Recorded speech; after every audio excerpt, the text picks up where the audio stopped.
All right, y'all, welcome to the show. An absolutely disgusting day here in Virginia. It feels like it's been raining for 3 weeks straight. So a lot of stuff to get to today. We have some new details about how Biden is hemorrhaging support over Gaza. I mean, it's really code red type stuff here, man.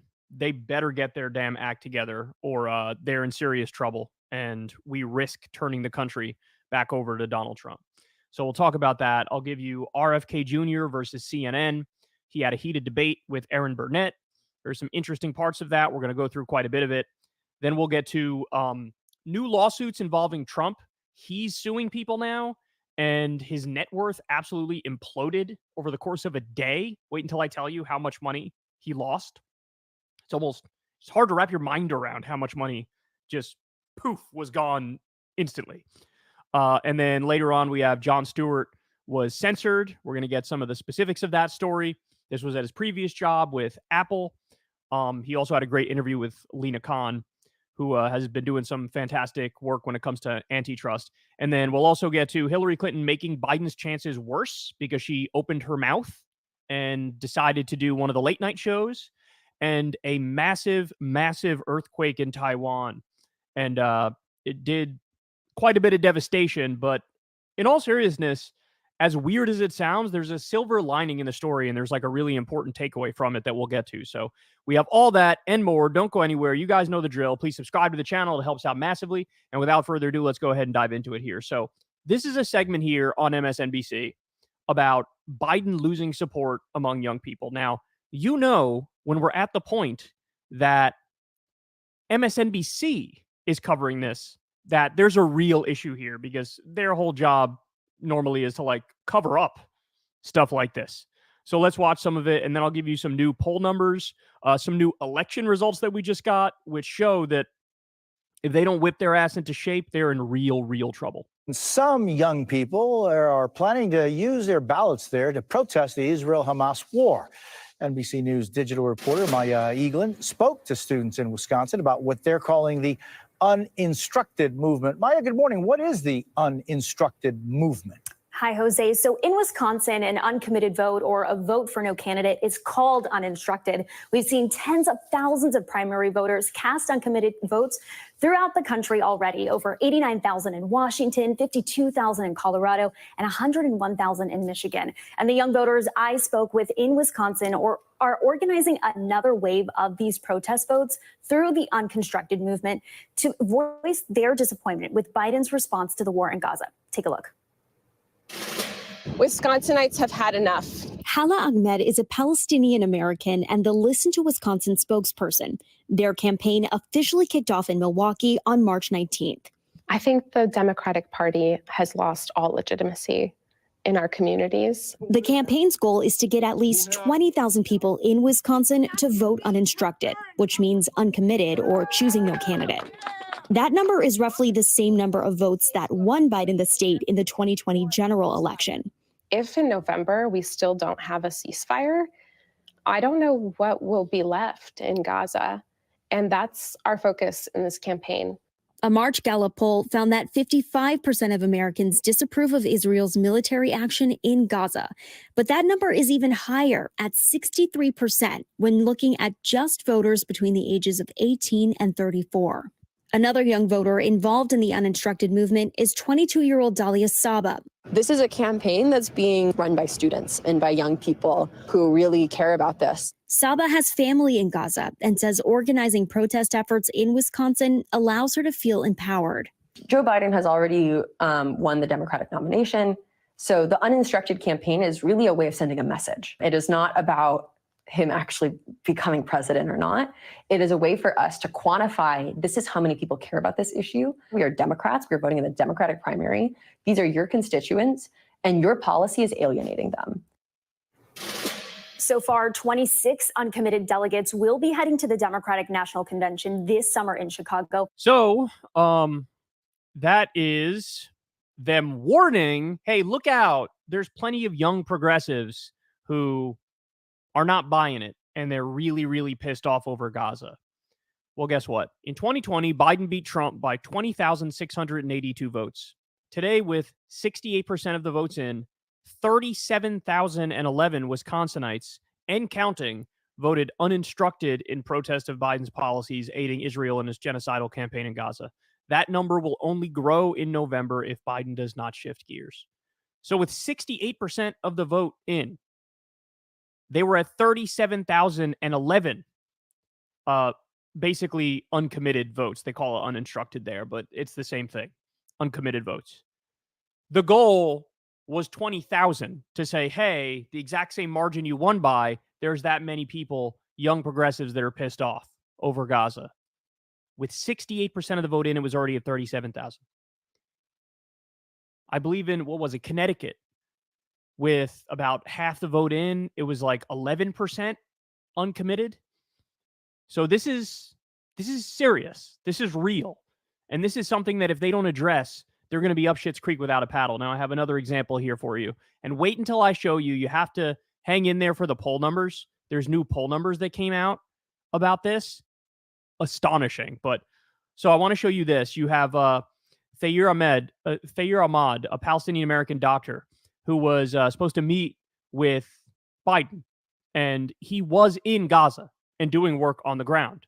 And then here's what happened. I decided, I should say, that I would attend the meeting and then I would give and walk out on the president. And just to, out of respect for the people that are grieving from the Palestinian, Arab, and Muslim communities, people of conscience, out of respect to all of the struggle and the anger that they have, but also to give an idea of what it's like to for the president and the vice president to walk away without being heard. I wanted them to feel how we felt these last 6 months. For me, I think I feel like how so many other people in our community feel hopeless and helpless. And I hope that changes. I don't know if anything that I did today is going to change that, but I want to be able to say that I did whatever I could. You cannot engage and try to get us to come out and show up in the primaries or in November, at the same time approving billions of dollars and 2,000-pound bombs that I personally saw devastate Khan Yunis and Ballot and all the areas in Gaza. That sort of cognitive dissonance is not something that our community glosses over. So in other words, all of like the PR and the virtue signaling from Biden, where he wags his finger every other day and says, I don't really agree with Netanyahu. I'm against war crimes. I support international law. It's not working. Even abstaining at the UN on the ceasefire vote, even that is not working. Why? Because then Biden turns around and sends more 2,000-pound bombs and sends $18 billion more weapons. And then immediately after that, what does Israel do? Kill a bunch of aid workers who work for a group founded by a celebrity chef. They go and attack the Iranian embassy in Syria, which is a double war crime, which is begging for an Iranian response and trying to blow up the region into a much bigger war. You can't, your policy is what matters. I don't care about what you say. I care about what you do. And you're not getting this past people. I think they're naive enough and dumb enough to think, hey, if we say some of the right things, then a lot of these young progressives and Arab American and Muslim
So let me just be blunt. The headline here is that Biden is so racist against Arabs, he would rather fund a genocide than win re-election.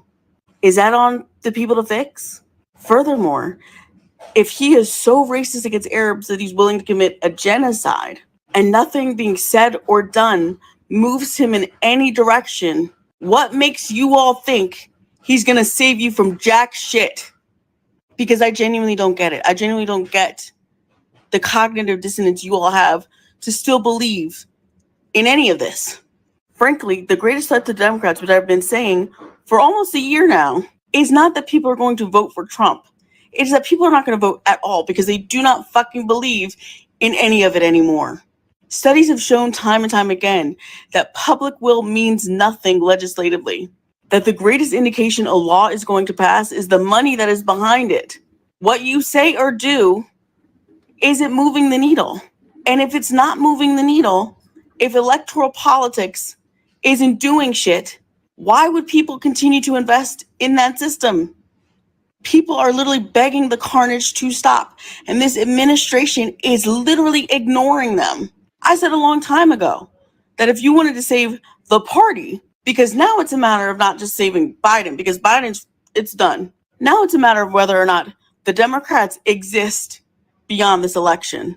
If you want to save that, you connect with people. You stand by the people of the party rather than its figureheads. But thus far, none of you demonstrated any of that. And I've said this for months, which means that what Biden's doing is not just going to tank his re-election chances, it's going to sink the entire party. And people's unwillingness to critique him or to criticize him or to just repeat never Trump all the fucking time is not only not winning people over, it is showing the rot that is fundamental to Democrats. And frankly, and fundamentally, Trump is the best thing that has ever happened to the Democratic Party because it means that they don't have to try anymore and you'll still stand there looking like a rube. None of you are actually voting for the lesser of two evils. You just became the evil. That is gospel. Welcome to the show. This is You Left Shit Out. I'm your host for today, CJ. And this is a powerful video from TikTok. So when you want to answer the question, well, why are they banning TikTok? Exhibit A. Exhibit A. This type shit has broken the narrative. The narrative control needs to be regained. That's why TikTok is going away quite possibly. But I'm going to replay this video. We're going to break it down real quickly. This is just the intro. And then I got another video. These two videos that were competing to be the intro. This video and another one. So let's replay this and kind of break it down. And yeah, let's break this down. And what I will call this segment. Let's see if I even have a banner here. I don't think I do. I don't think I do. Let's make one because it's important. I believe this is probably going to get clipped because these two videos that I'm going to be showing you. Oh, I have a perfect. We are left-wing authoritarians, and you'll see what I mean. I'm not going to explain it yet, but you'll see what I mean when I get to where I'm going here. So the title of this segment is this: We are left-wing authoritarians. I like everything capitalized. So Aaron, please clip this as such. We are left-wing authoritarians. And we can start here. So I'm gonna replay this video from TikTok, and this is exhibit A of why TikTok is being attacked. Now, the reason I call this "We Are Left-Wing Authoritarians," I hope I spelled that right, is because where I'm going with this. So I'm going to play this clip and another one, very powerful clips. I don't want to do too much preface because I don't want to give it away. So let me just be blunt. The headline here is that Biden is so racist against Arabs, he would rather fund a genocide than win re-election. Is that on the people to fix? Further, let's go with the first question. But is the statement that Biden would rather is so racist against Arabs that he would rather lose the election than to stop funding a genocide? Is that a fair analysis of the situation? What would you say? I would say that's absolutely fair, considering we're at, I think, officially around 40,000 on paper, but we all know that we've surpassed 100,000 dead people and Palestinians. The numbers just hasn't caught up. The official numbers haven't caught up to reality. So again, I don't want to preface it. Let's let it play some more, and I'll break down some more. furthermore, if he is so racist against Arabs that he's willing to commit a genocide and nothing being said or done moves him in any direction, what makes you all think he's going to save you from jack shit? So for those who might be leaning toward the Democratic Party because you are for abortion rights, which I am too, if they're unwilling to stop a genocide, the killing of women and children, 70% of the civilians killed are women and children. I just did a segment where there's 37 mothers killed per day on average since October 7th.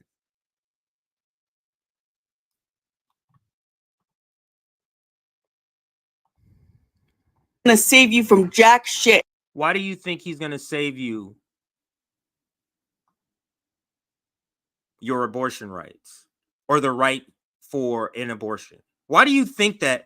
That's so bizarre that you think, or people will think, that this guy who will not stop little babies and generations of people from dying, and they're just supplying weapons, you think those people are going to get you abortion rights?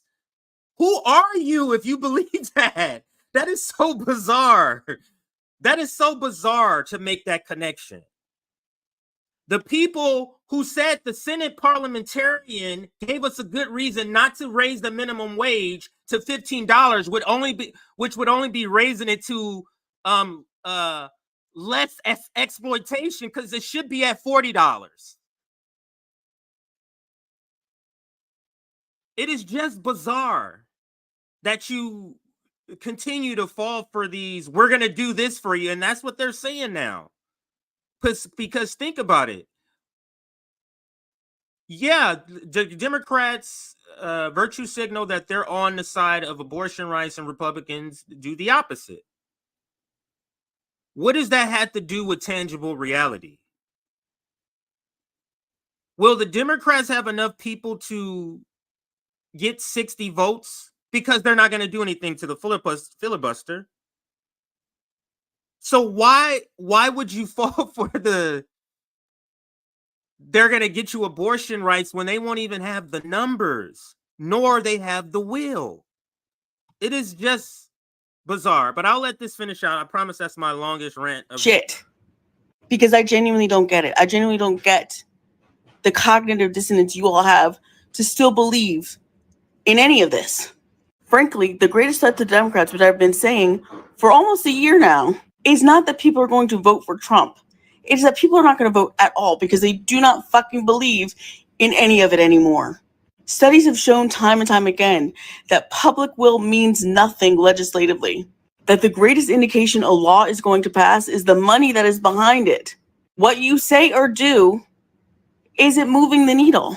And if it's not moving the needle, if electoral politics isn't doing shit, why would people continue to invest in that? I mean, it's not just electoral politics, but that is on the top of the list.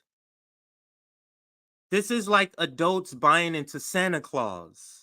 That's how I literally look at it. I was just telling my wife this. Like, you believing in the Democrats, it is no longer a sane belief. That is no longer a sane, like, understanding of the Democratic Party. It's not.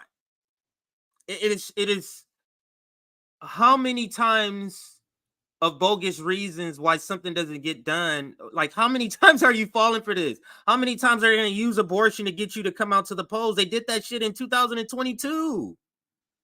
What have they done in 2 years to get your vote in 2022?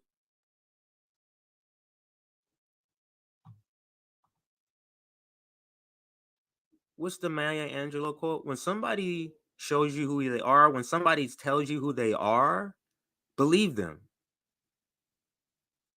I would say when somebody shows you who they are, that's where I would make that change. In that system, people are literally begging the carnage to stop. And this administration is literally ignoring them. I said a long time ago. Is that not true? That's another powerful statement. People are begging them to stop. People in the administration are quitting. Worldwide protests. But Western chauvinist countries just go, fuck these motherfuckers.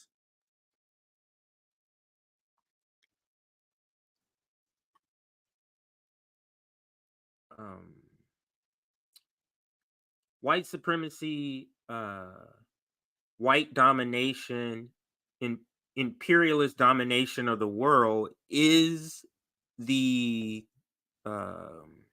point of this establishment, and anything that gets in the way of that is expendable, is disposable, I should say. Anything that gets in the way to that. So what's important, because this is an easy decision, what's important to the empire, the United States empire, is to have a military outpost in that region. That supersedes 40,000 Palestinian lives. That supersedes 50,000, 60,000. Whatever the number is, there is no number that it stops. It is literally infinite for the United States empire. All right, so I keep promising to get through the video. Let's play it some more. The next video is also great.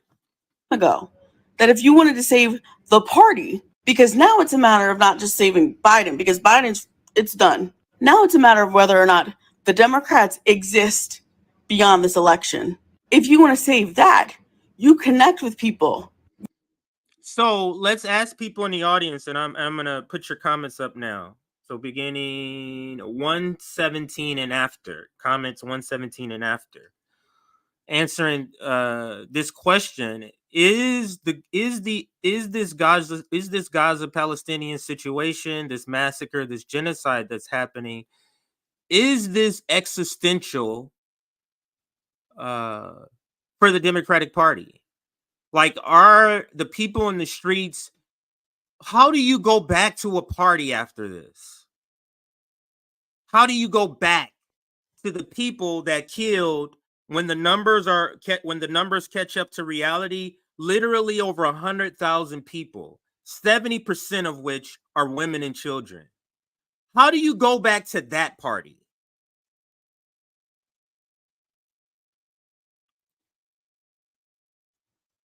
You know what type of disconnection you got to have with reality and integrity for you to go back to a party who's doing this while they're telling you, understand what's happening. It's not like they're saying we're trying to stop this. They're not even saying this is a genocide, people. The Democratic Party's position is not even that this is a genocide. The Democratic Party position is not that they need to, that the possible starvation of 2 million people is not as important as the relationship with the state of Israel. That party you're going back to?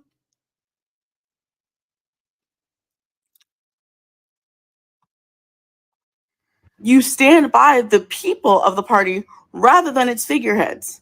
But thus far, none of you demonstrated any of that. I've said this for months, which means that what Biden's doing is not just going to tank his reelection chances, it's going to sink the entire party.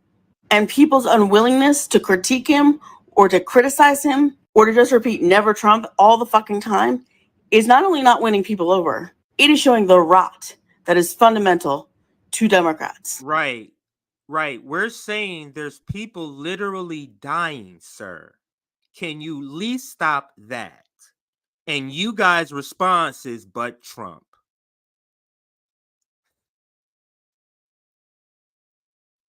Now, do you understand how a United States government can enslave actual humans?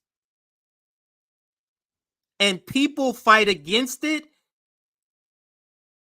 and there's no response.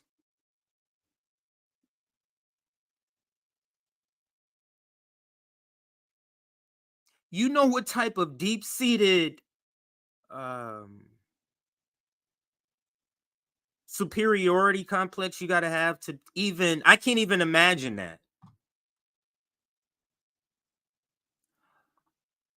All right, I'm going to go to the other video. She's completed the thought that I wanted to get to. The other video, I had it set up in another window, but let's just scroll down. It's this one right here. Instead of going through another window and starting over, let's start here. I'm going to widen this here. Actually, let me read the caption here. It says, oops, not that one, this one. The blood of over 15,000. So these are students at Arizona University. Oh, not this. Oh, my bad, everybody. This is where I'm at. Sorry, my bad. All right. She was so unprepared for this, crazy at this point, that any Biden official, really any major party official or appointee of any sort, still imagines they can step on a HBCU campus and be met with anything but disruption. Proud of these students. So this is a college, Spelman. This is Spelman College. This is a Biden official, and I'm just going to leave it there. I don't want to give it away for those that have not seen this. Now, the sound isn't the best, so you will need to make sure, I'm just preparing you, make sure you're listening closely, make sure you're able to hear, because understand this is a like a conference type setting, whereas a student a speaker in the front of the class, and then there's a large auditorium. I've been in these classes. They usually have these classes in the evening, or at least when I went to Cal State Long Beach, they had them in the evenings, nighttime, and they were in these big sort of conference rooms that could seat like 200 people in these classes. So understand that's where what's taking place here, and let's listen. Do you support an end to the genocide? Entire bloodlines wiped off the face of the earth, never to return again. Those are Palestinian lives, generations gone because of your administration that you work for. Shame. This is your legacy. This is your legacy. Will you call for your boss, Butcher Biden, to stop arming Israel? There's no discussion. It's a yes or no. Will you help put an end to the genocide? Is it a genocide or a conflict? I just want to know.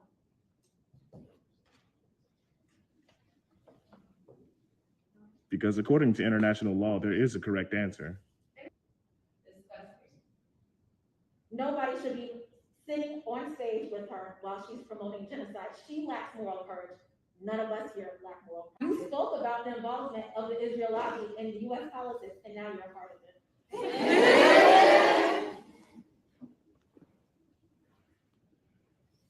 How do you feel gaslighting Black students?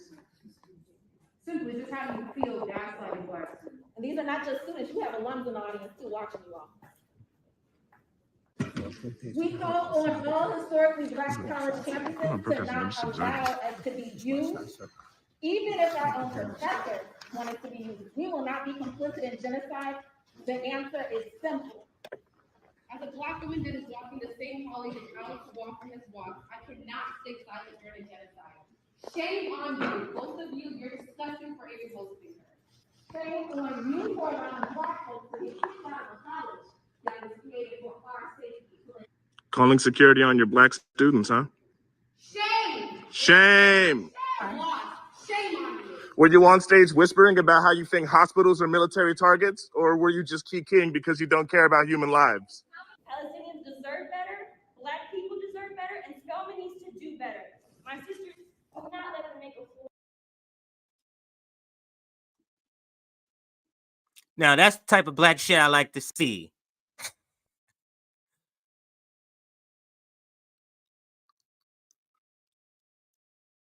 Fuck civility, people. Fuck your civility. This is what we should be doing on college campuses. Fuck decorum. Fuck your civility. Civility is about propping up the status quo, which is genocide. You see why we say fuck civility politics? Because civility politics would be stay on subject, students. That's not the subject of why she's here.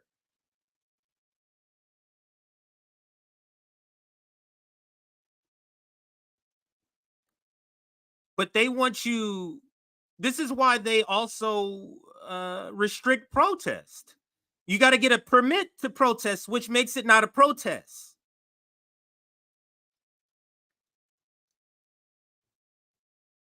So I don't think I'm going to replay that one because the sound was where you have to just be very, you have to listen in quiet and make sure you're listening intently. But the students here at Spelman, why are they even calling security when no one is even threatening? They're asking questions. It's the idea that they're calling security on. The idea that you're not with the state of Israel. That's arrestable. I'm making up words here. You can be arrested for that. You can be removed for that. Your idea, where's freedom at, people? Democracy. What the Israel-Palestine conflict is unmasking how this is not a democracy. What the pandemic also did is unmask in COVID, this is not a democracy. It feels like the last 4 years has been the great unmasking of the United States. The great unmasking of the squad with the rail fight. The great unmasking of sellout reporters like Ryan trying to sell us on workers wanted them to sell them out on the rail strike. Joe Biden facilitating and supporting a genocide. Democrats and progressives. We now have the NATO left, people.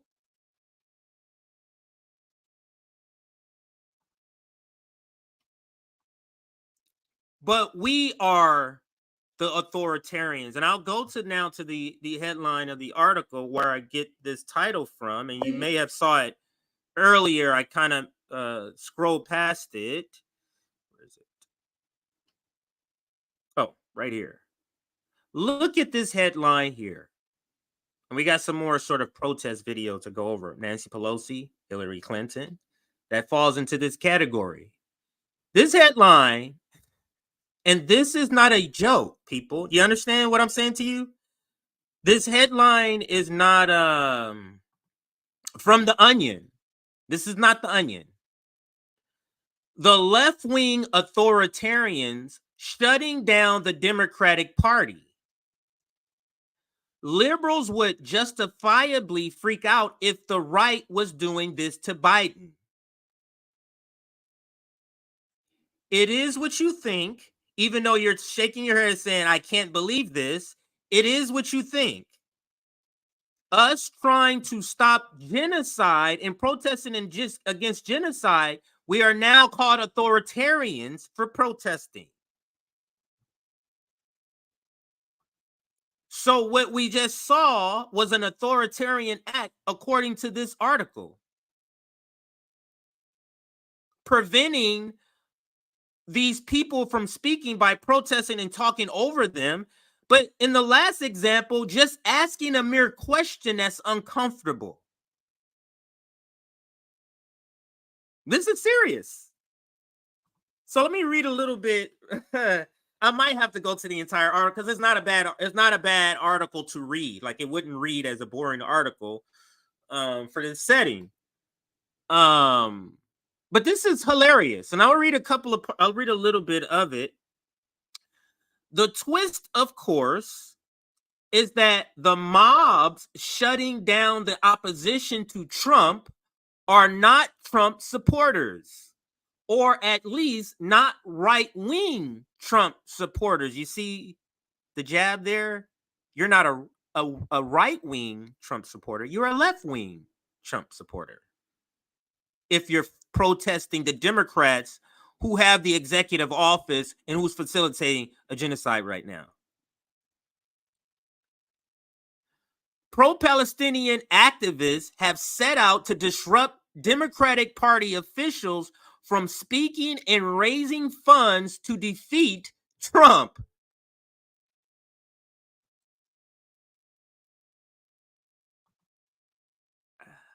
I'm reading this and I'm still like, is this a serious article? Let me tell you where this is from before I read on. This is from New York Magazine, ladies and gentlemen and people.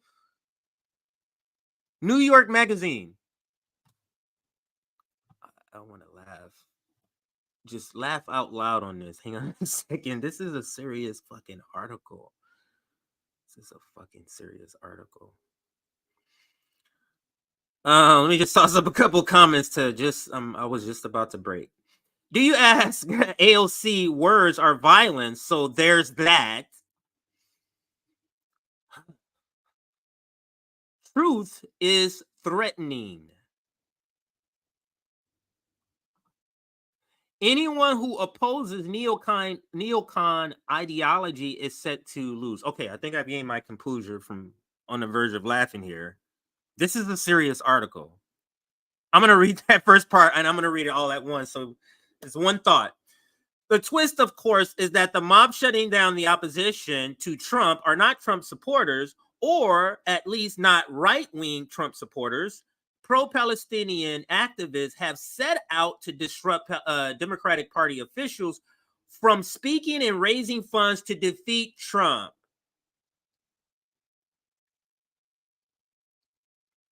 Like the video you saw at Spelman College and the subsequent videos I'm going to show you of Nancy Pelosi, of Hillary Clinton being disrupted. He's talking about us refusing to donate to the Democratic Party, telling people not to donate to the Democratic Party. We're the authoritarians. A New York Times story recently drew some attention to the political problem this creates for Democrats. Indeed, some of the protesters are trying to defeat Biden, ergo to elect Trump. You see how it's indirect? That's where they go, ergo.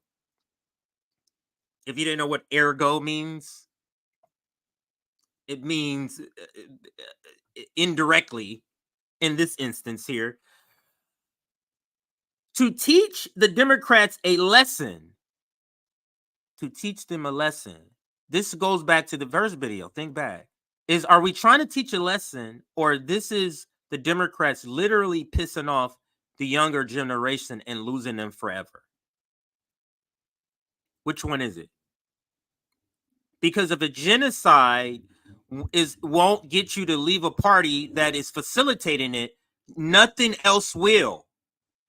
Nothing, literally, quite literally, nothing else will. Let's continue. Where did I leave off? Right here. The twist, of course. I'm sorry. How did that get there again? This got double. Here it goes. Right here.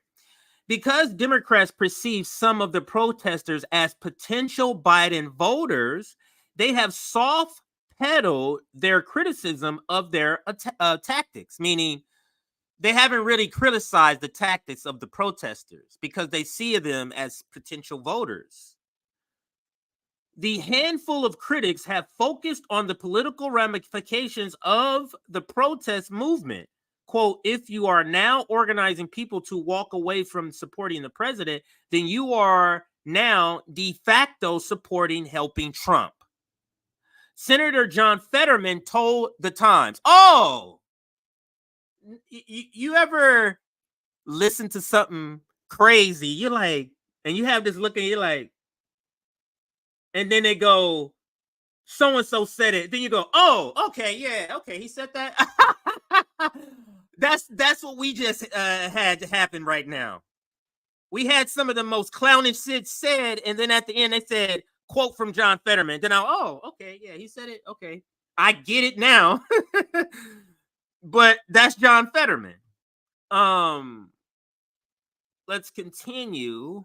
Where did I leave it? Oh, right here.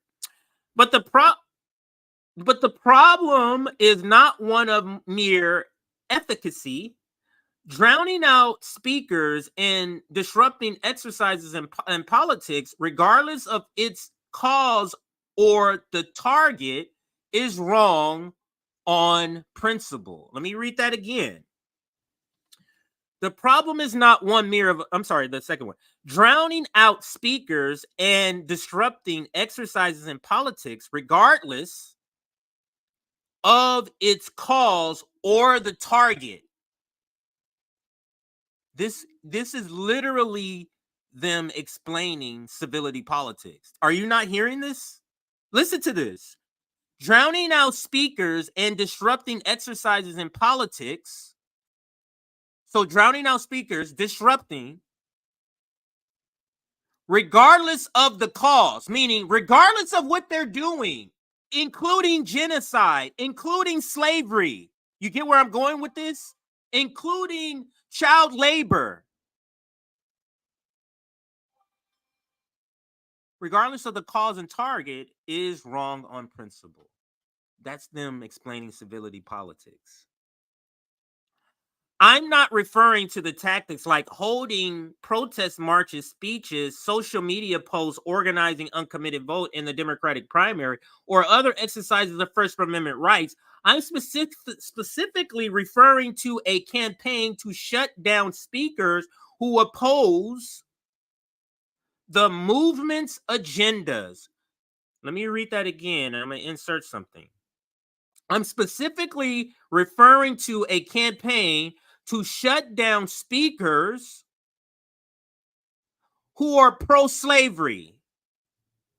You see how that sounds so preposterous when you insert that?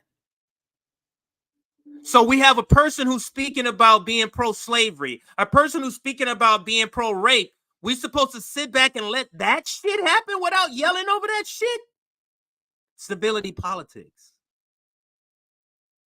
So because we as, and I'm not even saying leftists, non-establishment people have said there's a line where civility is thrown out of the window, genocide is one of them, and slavery is another, that is called authoritarianism to this clown-ass article right here. That is authoritarianism. And let's play another video here. I'm gonna probably go back to this article and read a little bit more of it. But now let's go to Nancy Pelosi here. So here is Nancy. Let me see if it tells us where she's at. No. Oh, yeah. It says, students at Arizona State University, I almost went there, disrupt Nancy Pelosi for her complicity in Israel's genocide in Gaza. So let's play it. It's only 40 seconds. This is what the article refers to as left-wing authoritarianism, interrupting speeches, talks, interrupting that. Here we go. Nancy Pelosi, you are complicit in genocide. The blood of over 15,000 Palestinian babies is on your hands. How can you be a Democrat and say you hold democratic values while over 100,000 innocent Palestinian civilians have been massacred with bombs that you paid for? We will not be shamed into voting for you or Genocide Joe and your massacreist policies. My family back home in Palestine is being killed. Their blood is on your hands. And David Axelrod, shame on you and every one of the Democratic elite that want to shame us for voting for Genocide Joe. 80% of Democrats support a ceasefire. Shame on you. Shame on you. So when Nancy you say, Pelosi, so when you are complicit. So when you think back and you're like, man, when you hear and read about slavery, you're like, God damn, how did that fucking shit go on without people saying shit? What were other people doing? This is what other people were doing. When the protests against slavery came in, if they got thrown out, this is what they were doing. Shame on you and every one of the Democratic elite that want to shame us for voting for Genocide Joe. 80% of Democrats support a ceasefire. Shame on you. As the protester against slavery was taken out, Nancy we have Pelosi, clowns you in the are audience complicit in clapping. genocide. Even after you hear what he's saying, you get what I'm saying? Like, you agree. Let's say you like Nancy Pelosi, but if I'm saying stop slavery, why would you start clapping to that?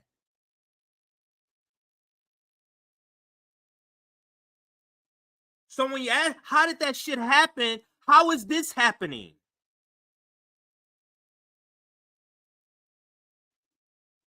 What a lot of the same descendants of the people who did it to my ancestors. Ain't that something? Check the fucking polls. People of color, it's the same numbers, disparity between white America and people of color as it is young people and old people.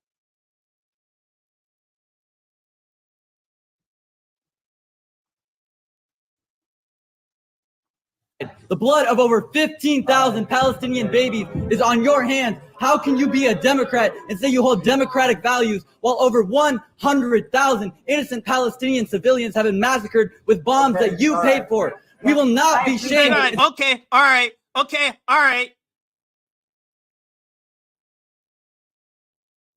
Stop enslaving these Africans. Okay, all right. Stop massacring the native population. Okay, all right, move. So when you ask yourself, how did all those shit happen? It's the same way this is happening now.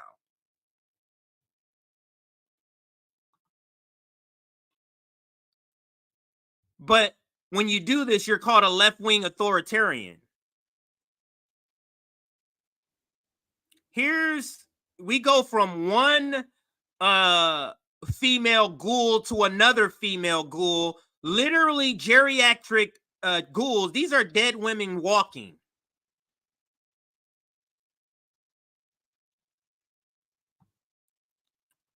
Here's Hillary Clinton at an event. This is a little bit over a minute. What is the national story or stories that we need to tell now? Will we have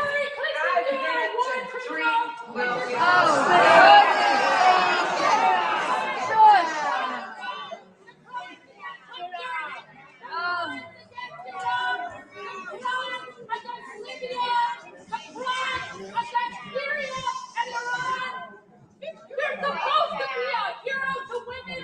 How many women have died because your policies, your coups, your wars? You are not a friend of women. How many women suffered because of you? How many women starving in Gaza because of you? How many women you will not be remembered in history? You're disrupting a conversation among warmongers. You're supposed to be civil with warmongers and war criminals and genocide enablers. You're supposed to be civil to those people.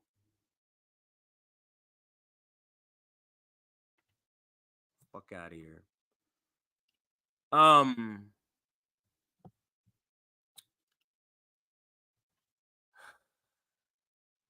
So yeah. Now let's get to some more video and make sure I'm covering this in order. Yes, I covered that. Okay.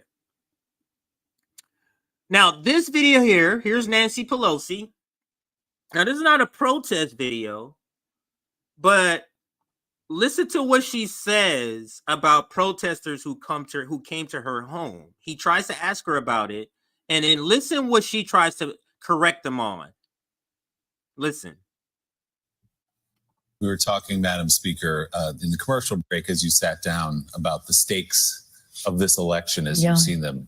You've watched firsthand. You were inside the Capitol on January 6th. You experienced a horrific incident in your own family because of the climate and the culture of what's going on right now in this country. Man. So where do you see the stakes? Horrific. What do you say to even some of those progressives who are protesting at your house, outside your house, saying, we're not going to vote for Joe Biden?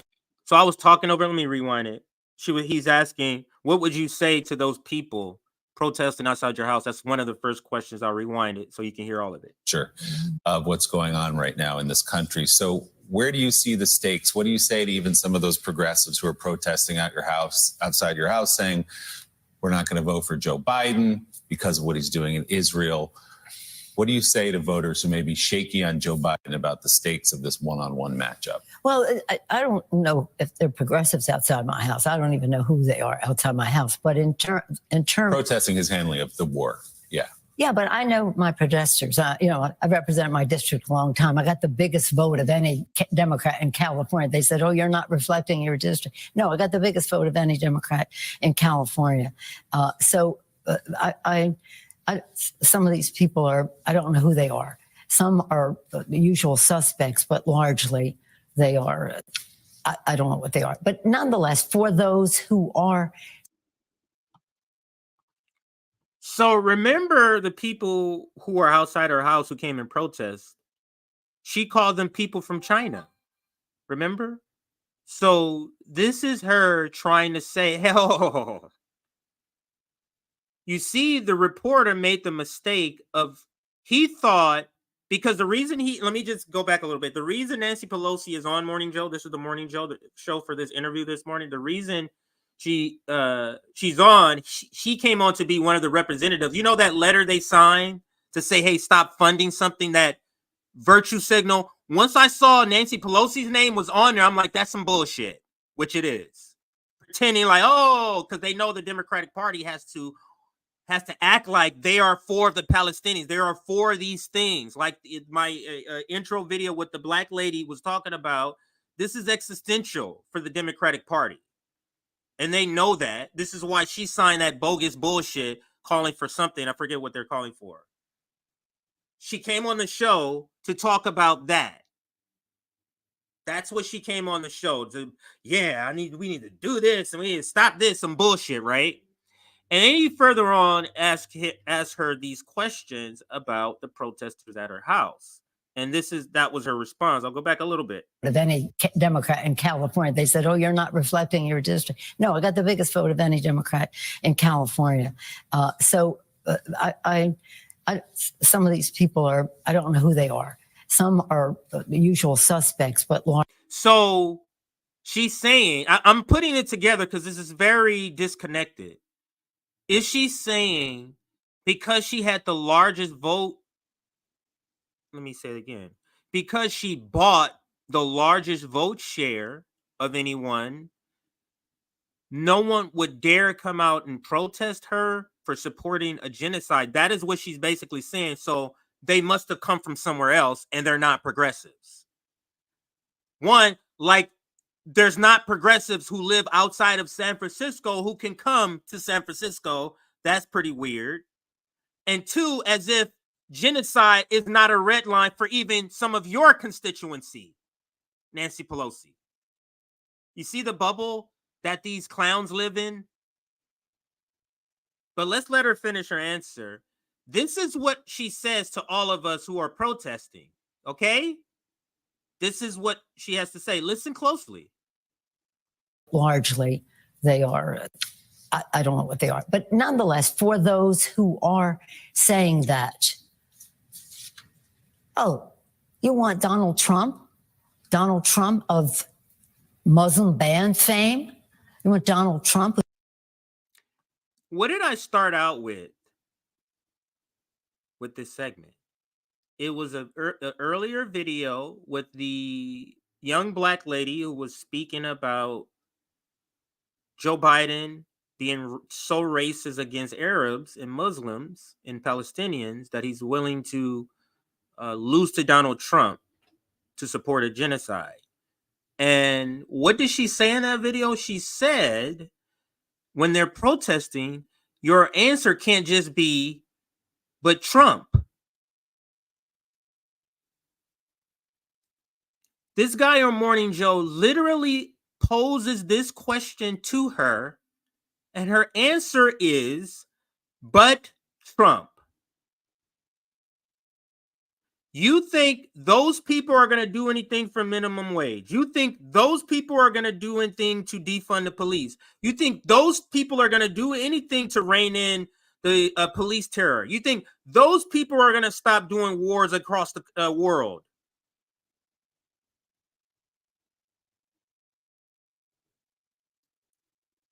But you believe it because AOC tweets about it and Bernie Sanders tweets about it, and they both write legislation and put it out there in the public when they have no power, just to keep you entangled with the Democratic Party. So it's but Trump. And I'll let her start. I'll start it over and let her finish her answer. Democrat in California. So some of these people I don't know who they are. Some are the usual suspects, but largely they are, I don't know what they are. But nonetheless, for those who are saying that, oh, you want Donald Trump of Muslim ban fame? You want Donald Trump, who says he wants people coming from nice countries? You want Donald Trump, who's anti-LGBTQ, anti-women's right to choose? You want Donald Trump, who was standing in the way of the Republicans in the House of Representatives for giving humanity? So she's essentially, and this is so bourgeoisie, she's essentially saying, you want to give up all your domestic toys to stop a genocide? Think about, don't you want your abortion? Don't you want your immigration? Don't you want your this? Don't you want your? Why are you voting away your stuff for some people who are dying over there? Quite selfish, quite American. Humanitarian assistance to the Palestinians to the tune of billions of dollars. What is their agenda? Some of it is spontaneous, sincere and real and organic. Some of it, I make a distinction between AstroTurf and grassroots. She is leaning on what she said in her parking lot when she got protests. Somebody outside influence is paying for this. Russia influence, China influence. She is a geriatric clown. This is a face of a clown.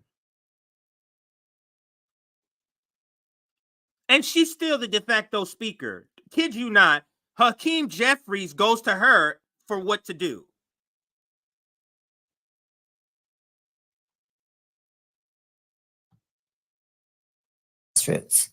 And some of it is AstroTurf. So who benefits from it? Donald Trump. Who benefits? No, the Palestinians.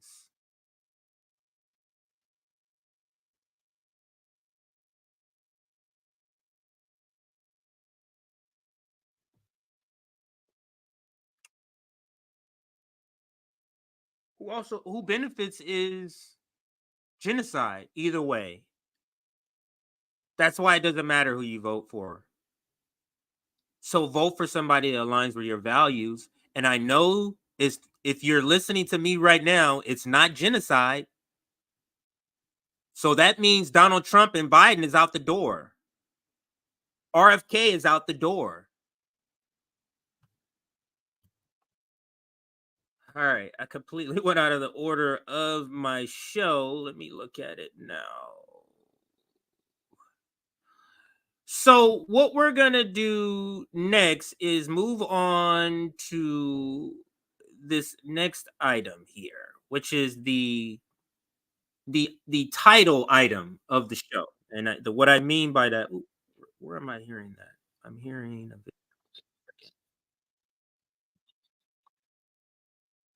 Hang on a second. So I'm going to move on. Let me put up the graphic and just kind of tell you some of the other topics. So this is the topic we're about to address right now.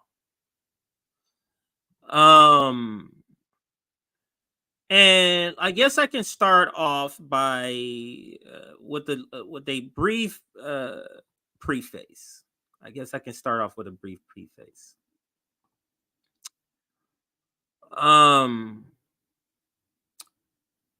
The reason I'm so callous about whether or not the squad is reelected or not is because they're literally an illusion. They're like a mirage. And whether or not they're elected or not makes zero difference. I forget what segment that was I was covering. Oh, it was David Sirota. When David Sirota interviewed AOC, remember the question he brought up? One of the questions? He's like, you vote with Joe Biden something like 70 some odd % of the time. What is the point even of the squad, of voting in the squad when they support NATO and Ukraine, when they support Israel? What's the point? They coming out and saying all these things now, stop the genocide, but when it got to the money, who supported that? Who supported the Iron Dome? So whether they win or not is quite irrelevant to me. And it should be irrelevant to you.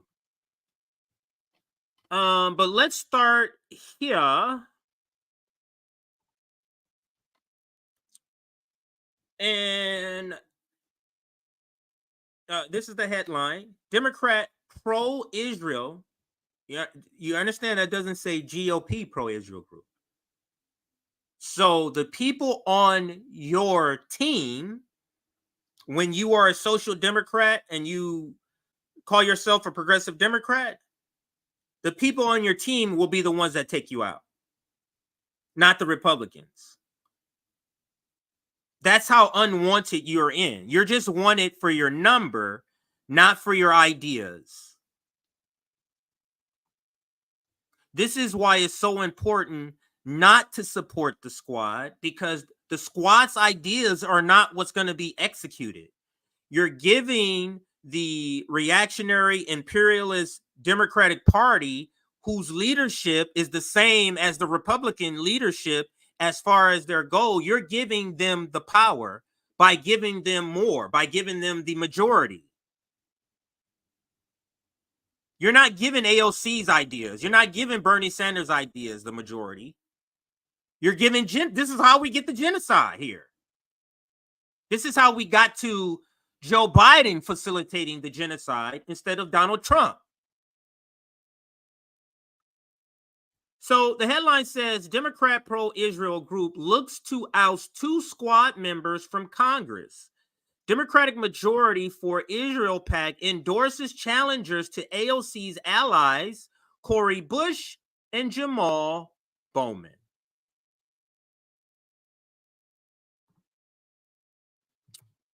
Let me read a little bit, and then we're going to get to the video with, what's his name? This guy's name? Mike Figueroa, yeah, from the Humanist Report. But we're going to get to the video where he literally talks about everybody on the screen. When I was watching his video, these are the people he talked about, and that's who I sent to Aaron to put on the graphic. So before I get to that, let me just read a little bit of this article to set the foundation. A pro-Israel Democrat group is looking to oust 2 controversial far-left squad members from their seats in Congress this cycle. You might be saying, far left? What the fuck? The only people who would describe Jamal Bowman, AOC, even Bernie Sanders as far left is who? We all know this. GOP. So this is Fox News. Where's it at? Yeah, this is Fox News. So understand that's the perspective. The Democratic majority for Israel PAC on Wednesday endorsed George Latimer, the Westchester County executive who is challenging Jamal Bowman of New York, and Wesley Bell, the progressive prosecuting attorney for St. Louis County, who is running against Cori Bush of Missouri out in Nick's country, RBN Nick, I don't know if, in their upcoming primaries this summer. The group is the latest in a string to target the squad members over their contentious comments regarding Israel. And I'm going to pause here. Now, this is where I always say, what are you getting for your support for Israel? What are you getting for selling out your supposed progressive values and supporting Israel? Because when you straddle the line, you get the same fire from the Israel lobby as if you're on the opposite side. So what are you getting for selling out Palestinians and supporting Israel, for example, Jamal Bowman? What are you getting for that? Because when you support them in your vote and you support them in the Iron Dome and you go out to Israel, Jamal Bowman, and you support them in your vote as far as financially, forget what I was just about to say. Anyway, let me continue to read.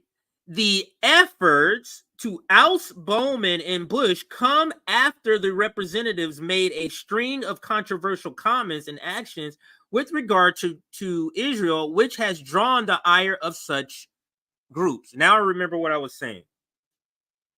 So you support them in all the finances. So you think, oh, they got my back. They know they're not gonna come after me. And then something happens to the Palestinians. So now you have to at least say something to address Palestinians to prove anything that you have any sort of progressive ideas to the people who follow you. So you go, this is bad for the Palestinians, or the Palestinians should have this human right, or then the Israeli lobby is going to attack you the same way as if you were not supporting them in your vote. And you're seeing that now. AIPAC pledges $100 million to oust any of these people who aren't staunchly, is like a Richie Torres. You don't say anything good about the Palestinians. Hold on while police and fire trucks go by. Okay.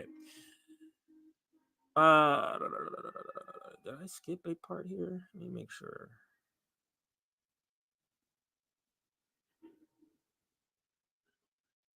All right, let's start here. The group is the latest in a string to target the squad members over the contentious comments regarding Israel. Last week, the Jewish Democratic Council of America also endorsed Bowman and Bush's opponents, which was the first time they supported challengers to House Democrats, the New York Post reported. The efforts to oust Bowman and Bush could come after the representatives made a string of controversial comments and actions with regards to Israel, which has drawn the ire of such groups.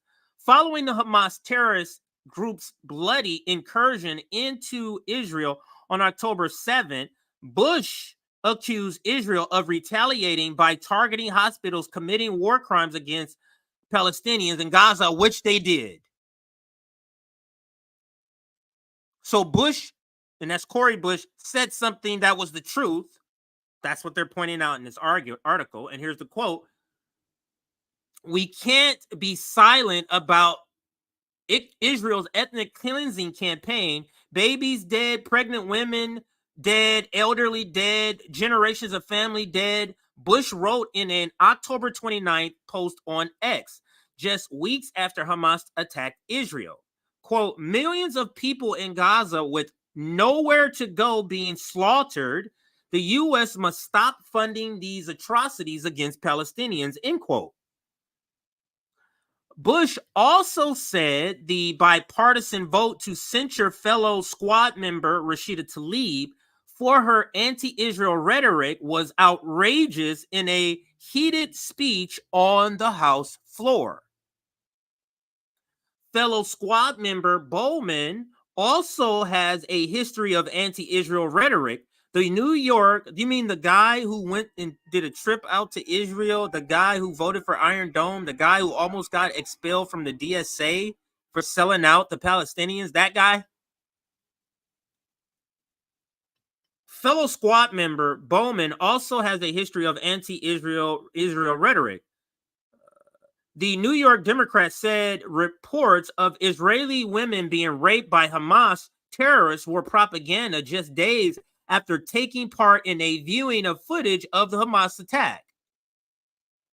Quote, there was propaganda used in the beginning of the siege, end quote, Bowman said in a TikTok post discovered first by Politico, quote, there's still no evidence of beheaded babies or raped women, but they still using that lie for propaganda, end quote.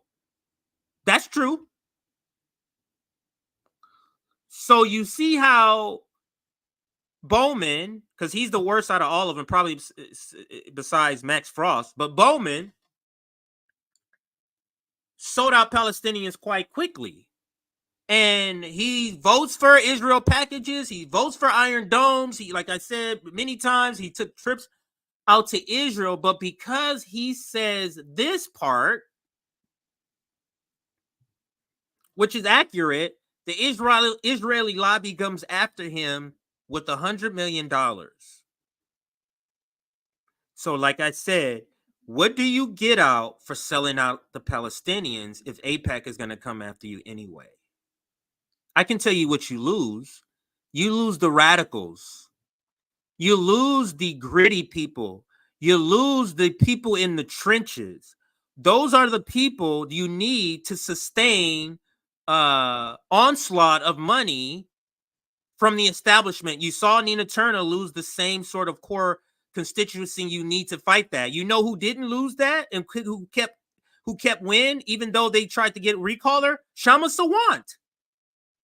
Shama Sawant survived many times. In the one particular recall effort that I remember, she was on the ground with the same people she had been with, that she never sold out, that she wasn't on the fence with.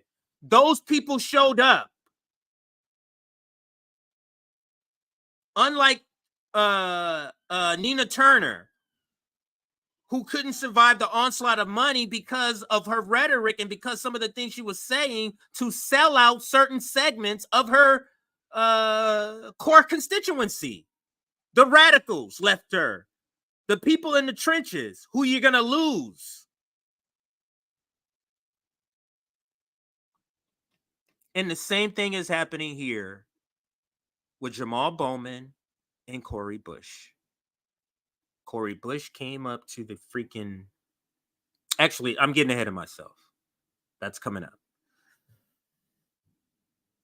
Here's another one. He has also been criticized for defending a mural of National of Islam minister Louis Farrakhan, who said Jews were the synagogue of Satan. Now, you notice how they don't have this whole thing in quotes where it says Jews included the synagogue of Satan, because they're taking, just like any Zionists are taking it out of context. But anyway, and termites, and arguing that it should remain in New York. He's talking about Zionists, Louis Farrakhan. Bowman and Bush, alongside some other fellow squad members, it should get Zionists the same thing, boycotted Israeli President Isaac Herzog's speech in Congress in July, months before the deadly Hamas attack, in protest of what they said were human rights abuses against Palestine. So because all of that, they're being targeted, according to this article from Fox. Now let's continue. Before I get to this, let's switch over to the video. This video here with Mike from the Humanist Report. And let me just tell you, let me see if I can get the picture. So I'm going to go out of this. Just bear with me here, because I want you to see the graphic for the show, for the stream. Now, you see it right here. I'm circling it here. You see the picture of Trump, the one right next to it. Now, you see what the graphic says. Let me blow it up a little bit.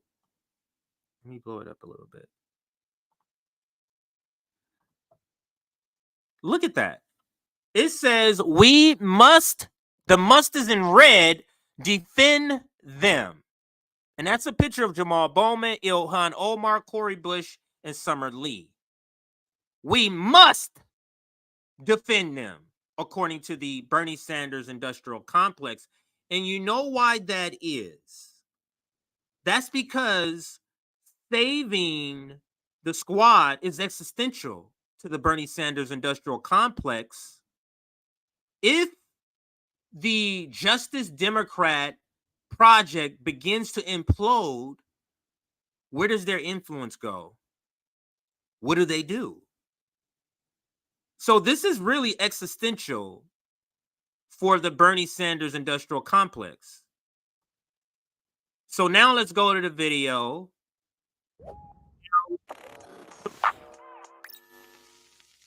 Well, it appears as if the $100 million that AIPAC is spending in Democratic primaries to defeat progressive members of Congress is paying off, because polls currently indicate that the squad is about to be cut in half if these polls hold true.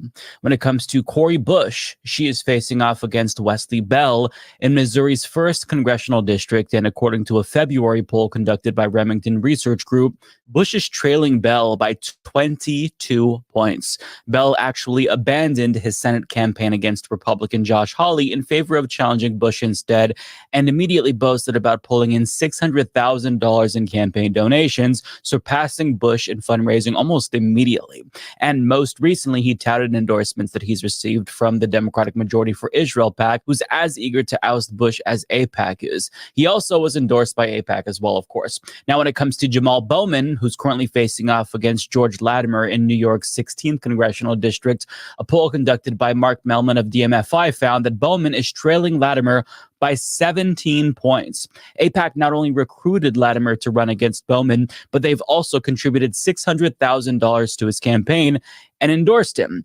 As for Ilhan Omar, who's facing off against Don Samuels in Minnesota's 5th congressional district, things aren't as bleak, but a Victoria Research poll indicates that they are neck and neck. The Tennessee Star writes, when likely Democratic primary voters were initially asked about their preferences between Omar and Samuels, 49% said Omar, 30% said Samuels, and 21% said undecided. However, the same poll found that the margin shifted to tie between the two candidates, 41 to 41%, after those same voters heard Samuel's message of being a progressive and pragmatic alternative to Representative Omar without the divisive comments and history of taking unpopular votes. Now, keep in mind that Ilhan Omar only defeated Samuels in 2022 by less than 2,500 votes, and this was after United Democracy Project, which is one of AIPAC's super PACs, spent $350,000 boosting Samuels last time. So if they spend more this time, odds are they could actually put him over the edge. Now, when it comes to Summer Lee, AIPAC seemingly isn't her biggest adversary this time, at least for now. But in the same way that AIPAC is funded by Republican donors, so too is the PAC against Summer Lee this time. She's facing off against Bhavani Patel in Pennsylvania's 12th congressional district. And while I haven't seen polling, there's still cause for concern. First and foremost, the poll conducted in October by Embold Research found that Summer Lee had a net negative approval rating of -5 in a survey, including 57% of respondents that were Democratic or leaned Democrat. Now, this is especially concerning for the fact that she only won her primary by less than 1,000 votes last time, but it was still impressive nonetheless, considering the amount of money that was spent against her by groups like AIPAC and DMFI.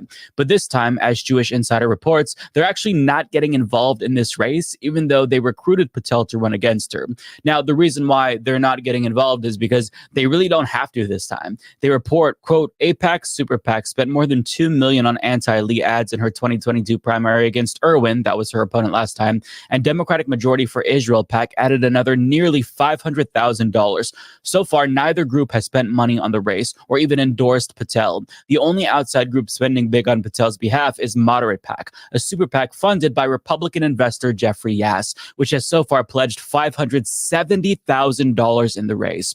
Now, we'll come back to Moderate PAC in a moment, but Jeff Yass is a figure that would even be controversial in Israel because this is the Republican who is a Netanyahu ally that literally helped to fund his judicial coup attempt, which is deeply, deeply unpopular among the Israeli public. As for Moderate PAC, Akila Lacey of The Intercept reports that it launched in January of 2023 to target progressives in Democratic primaries with Republican money, specifically money from Jeffrey Yass, who could be Trump's Treasury Secretary if he wins in 2024. In fact, he's likely to be Trump's Treasury Secretary if Trump wins. Yet, Moderate PAC. So we're going to pause it here. He's pretty much set the foundation about where each of these people, I'm going to take this down, go back to Twitter so I can just give you the headline as far as where the two that are in the worst position, which is Jamal Bowman and Cori Bush. Now, let's get to the headline to show you that. And he kind of went over it, but here's AIPAC back primary challenger leads Cori Bush by 22 points.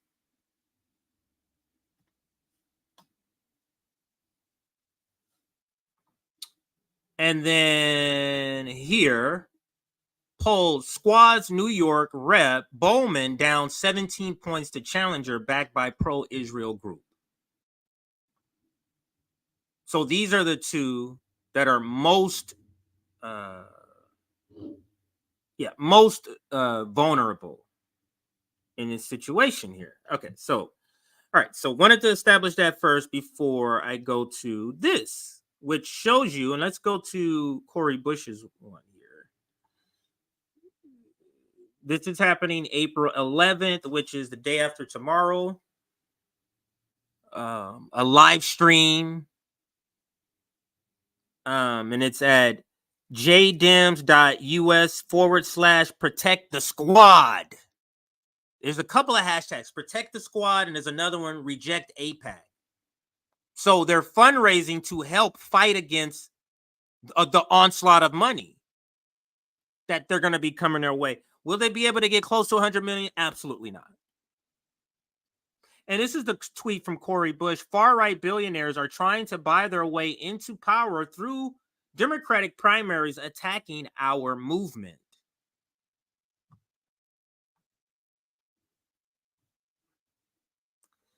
Let's read what Justice Democrat says about the same event.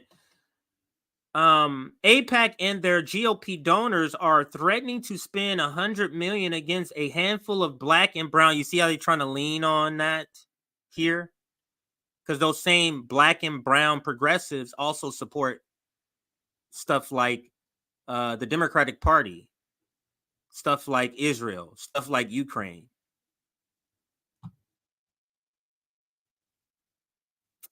Because they threaten their power in the Democratic Party. That's not at all what they do. They're getting them out because they're not staunch supporters of Israel. That's why. Or at least they are, but they also give lip service to Palestinians, which is not acceptable to the Zionists. It's just not acceptable. But let's look at the two who are most vulnerable. And let's look at and say, are they worth saving? Now, Cori Bush, out of all of them, I think she was the most genuine, actually real activist. The problem is when she got to Washington, D.C., she teamed up with these clowns you see next to her who don't have the same pedigree as Cori Bush. And she chose to befriend them, to be in community with them. And now she's about to be politically decapitated. Now, Did she go to Washington, D.C. and continue to do the things that she was doing in Missouri? No, this is instead, she went to Washington, D.C. and teamed up with the Clownish Squad and did shit like this. Come on, come on.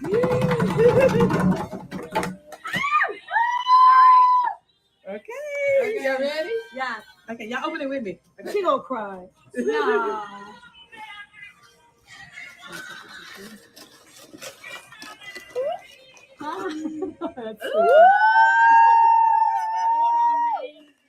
Wow. Look at that. Powerful. That's powerful. Oh my God. Y'all ready? Hey. All right, the forerunner, Cori Bush. A story of pain and perseverance in America. Today is the day. Look at that. Praise for Cori Bush. Yeah. Oh my gosh. Damn. Oh my goodness.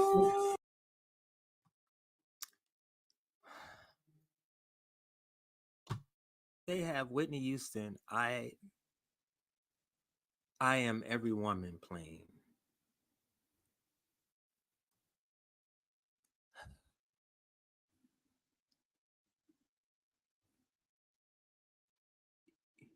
You're talking about a pile of clowns. This is clowns on top of clowns on top of clowns. A pile of clowns. Should get a shirt. Pile of clowns, and it shows the squad laying on the ground stacked up. I would love to have a shirt like that. This is clown shit. And this is the type of shit you do when you're not connected to the same activist pedigree that brought you here, Cori Bush. This is the type of shit you do. Now, I can't keep hearing the I am every woman. Maybe if I'll take the sound out a little bit, because I can't listen to that again. These motherfuckers.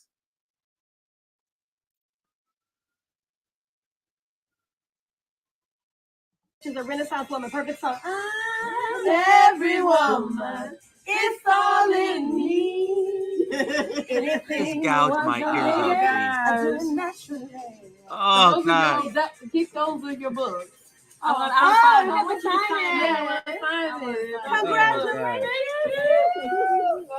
Thank you. All right, Congresswoman, author, ex-Congresswoman to be. nurse, pastor, architect of the Ferguson uprising. Show me the video where Shama Sawant is doing this. Show me that video.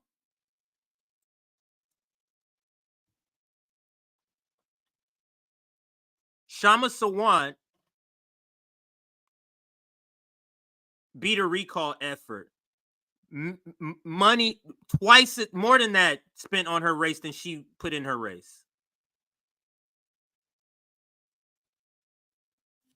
Cori Bush is getting what she deserves for coming to Washington and becoming a different person that brought her to Washington. Now let's move on and say, okay, you got her, but Jamal Bowman's been great, right? I think he's been in there long. He's been in there longer than Cori. Yeah, he's been great though, right? Let's see. Has he been great? Let's see. Why did you plead guilty to knowingly pulling that fire alarm when you said that you didn't know it? Initially, you told all of us you didn't know there's a fire alarm. We're still talking about this, man. That's behind me. That's been adjudicated. We're done. Pay the fine, move forward. In 3 months, it'll be dismissed. But you weren't straight about what happened initially. I was very straight. I was straight from the very beginning. You said you didn't know, though.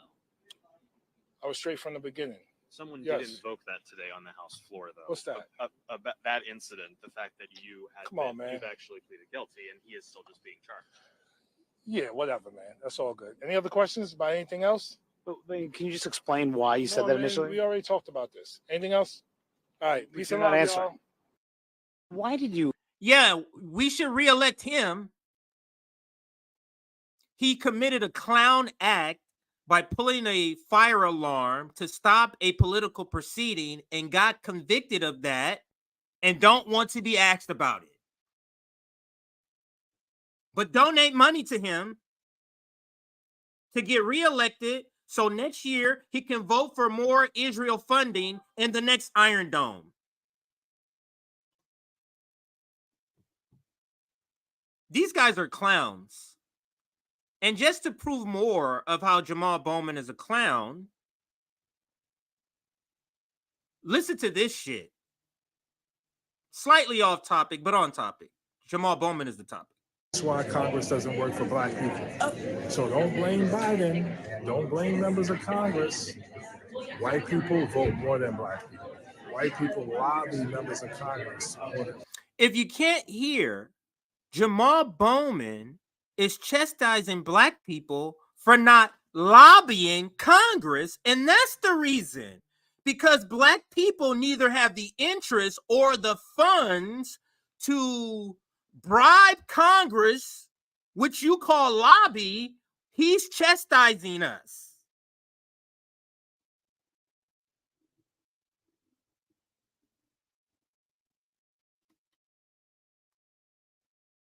Why would you protect this clown?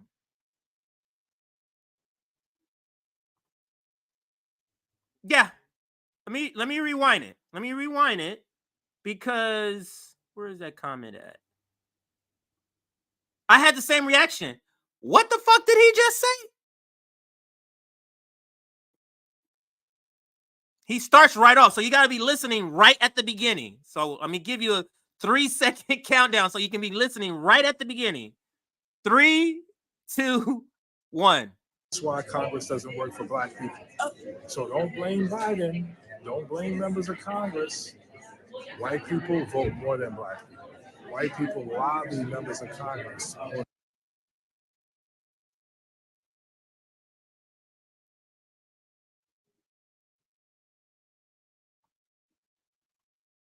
That's why Congress doesn't work for black people. That's why Congress doesn't work for black people. So don't blame Biden. So don't blame Biden. Don't blame members of Congress. Don't blame members of Congress. White people vote more than black. White people vote more than black people. White people lobby members of Congress more than black people. White people lobby members of Congress more than black people.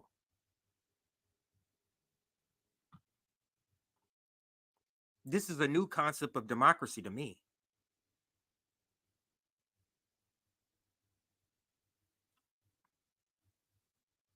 A representative government, they're supposed to represent us, not because we're lobbying them. And let's just analyze what you're saying. White people vote more than black people. I would phrase it this, people. The people who vote more often are the people who get things out of their voting. And the people who don't vote haven't gotten anything out of their voting and is proven not to get anything out. If you classify them as white and black, that's you.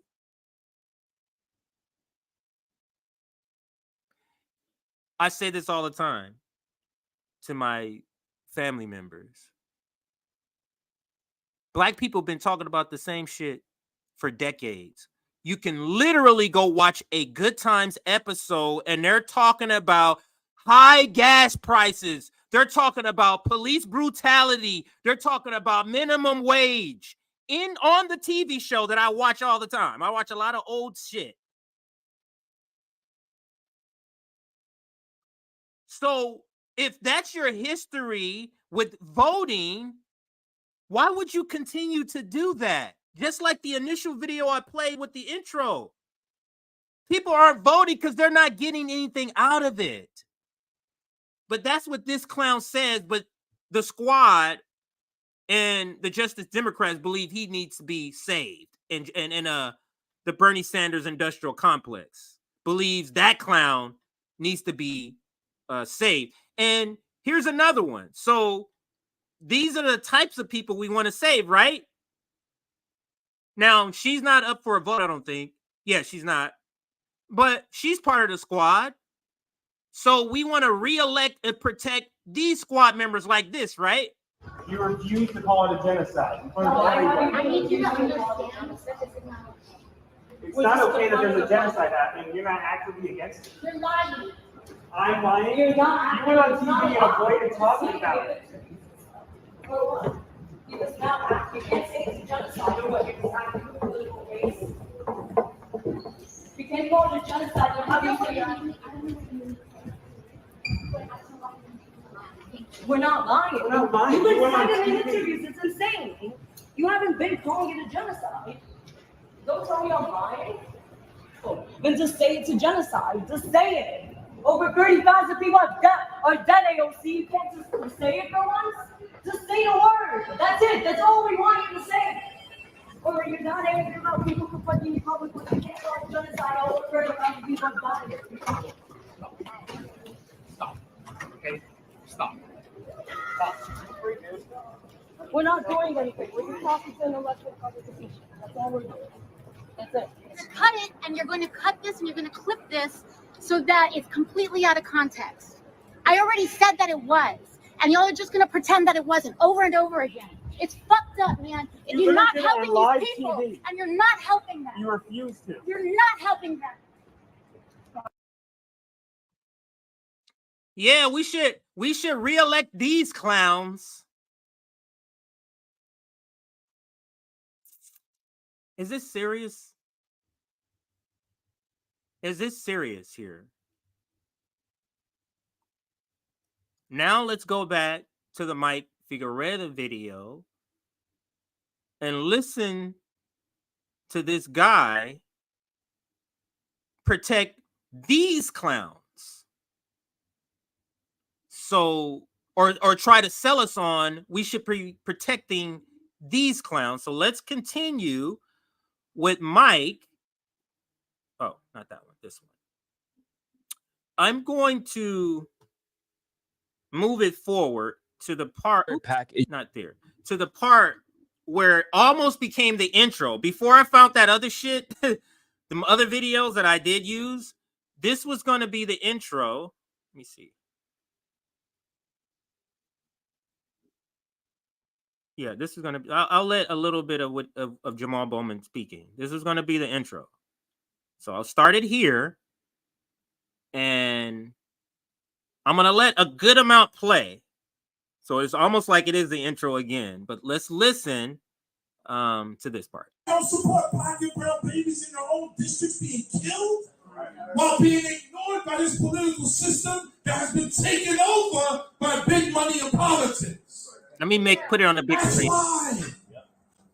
But we know throughout American history, throughout human history, everyone who fights for freedom, justice, and equality gets attacked and gets targeted and gets bullied. Everyone who does that. Yeah.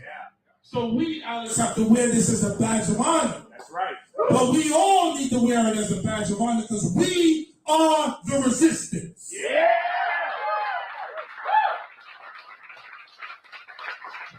In Star Wars, we Luke Skywalker in there.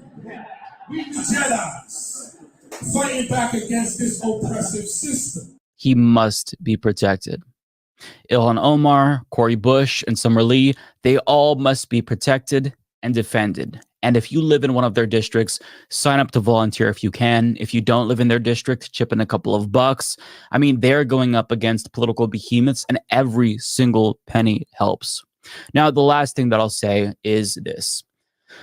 If the worst case scenario comes to fruition and these progressives, some or one of them, happen to lose their primaries to these AIPAC shills, they cannot concede.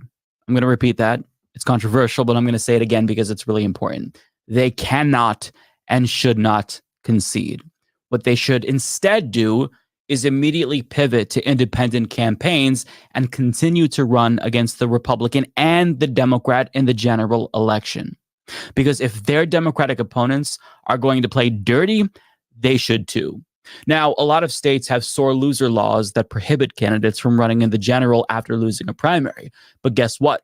New York is not one of them. And it's not like there isn't a precedent for this. In fact, socialist India Walton beat Buffalo Mayor Byron Brown in a Democratic primary in 2021, but he never conceded. Instead, he launched a sore loser write-in campaign and ultimately defeated her in the general election. Now, I think that this move from Brown was embarrassing, despicable, and pathetic. He lost fair and square, but refused to concede. Having said that, though, it worked. And in the he called it despicable and he said, let's do it. But I let it play for a while. It was hard. He said we must save them. And he based that, and it was weird how he positioned Jamal Bowman's terrible speech as a preface to him saying we must save them. It's pretty bizarre. I'm gonna go back and to a particular, or to the beginning right after this speech, because I can't listen to this speech again. Right here, where he goes from the speech to him speaking. he must be protected. Ilhan Omar, Cori Bush, and Summer Lee, they all must be protected and defended. And if you live in one of their districts, sign up to volunteer if you can. If you don't live in their district, chip in a couple of bucks. I mean, they're going up against... So, the Humanist Report, why would he come out and say they need donate, like go as far to say donate money? Because remember, when Marianne Williamson was the first one to enter the primary, and she was the only one. It was just Joe Biden and Marianne Williamson. Remember, I covered that shit, and I covered the leftist mafia when they talked about her. And they were laughing. It was a lot of reaction, but he at least was like, oh, you know, she's like whatever, but at least, you know, she's like this, she's like that. And he specifically said, you know, what's wrong with voting for her in the primary? I can't go as far as to tell people to donate money. I can't do that. But here, he can go as far as to say donate money for people like Jamal Bowman, for people like AOC, for people like Cori Bush. And remember the videos I just showed you, Cori Bush at her I Am Every Woman book celebration launch that nobody bought? AOC screaming at protesters. And Jamal Bowman dodging bullets about his clownish pulling of fire alarms. Those are the people he's saying we must save. Because it's existential for the Bernie Sanders industrial complex that the Justice Democrat project continues. Could you imagine if there was no squad, if there was no AOC, there was no Jamal Bowman, you know, all of them, Jamal Bowman, Ayanna, whoever, Cori Bush, there was none of them. What would they be saying right now? What would the Bernie Sanders industrial complex, what would they be playing to? Who would they be playing to? It's existential for them that this charade they call the Justice Democrat continues. Political behemoths, and every single penny helps. Now, the last thing that I'll say is this. If the worst case scenario comes to fruition and these progressives, some or one of them, happen to lose their primaries to these AIPAC shills, they cannot concede. I'm going to repeat that. It's controversial, but I'm going to say it again because it's really important. They cannot and should not concede. What they should instead do is immediately pivot to independent campaigns and continue to run against the Republican and the Democrat in the general election. Because if their Democratic opponents are going to play dirty, they should too. Now, a lot of states have sore loser laws that prohibit candidates from running in the general after losing a primary. But guess what? New York is not one of them. And it's not like there isn't a precedent for this. In fact, socialist India Walton beat Buffalo Mayor Byron Brown in a Democratic primary in 2021, but he never conceded. Instead, he launched a sore loser write-in campaign and ultimately defeated her in the general election. Now, I think that this move from Brown was embarrassing, despicable, and pathetic. He lost fair and square, but refused to concede. Having said that, though, it worked. And in the event Jamal Bowman, for example, were to lose, it would not be a fair and square loss.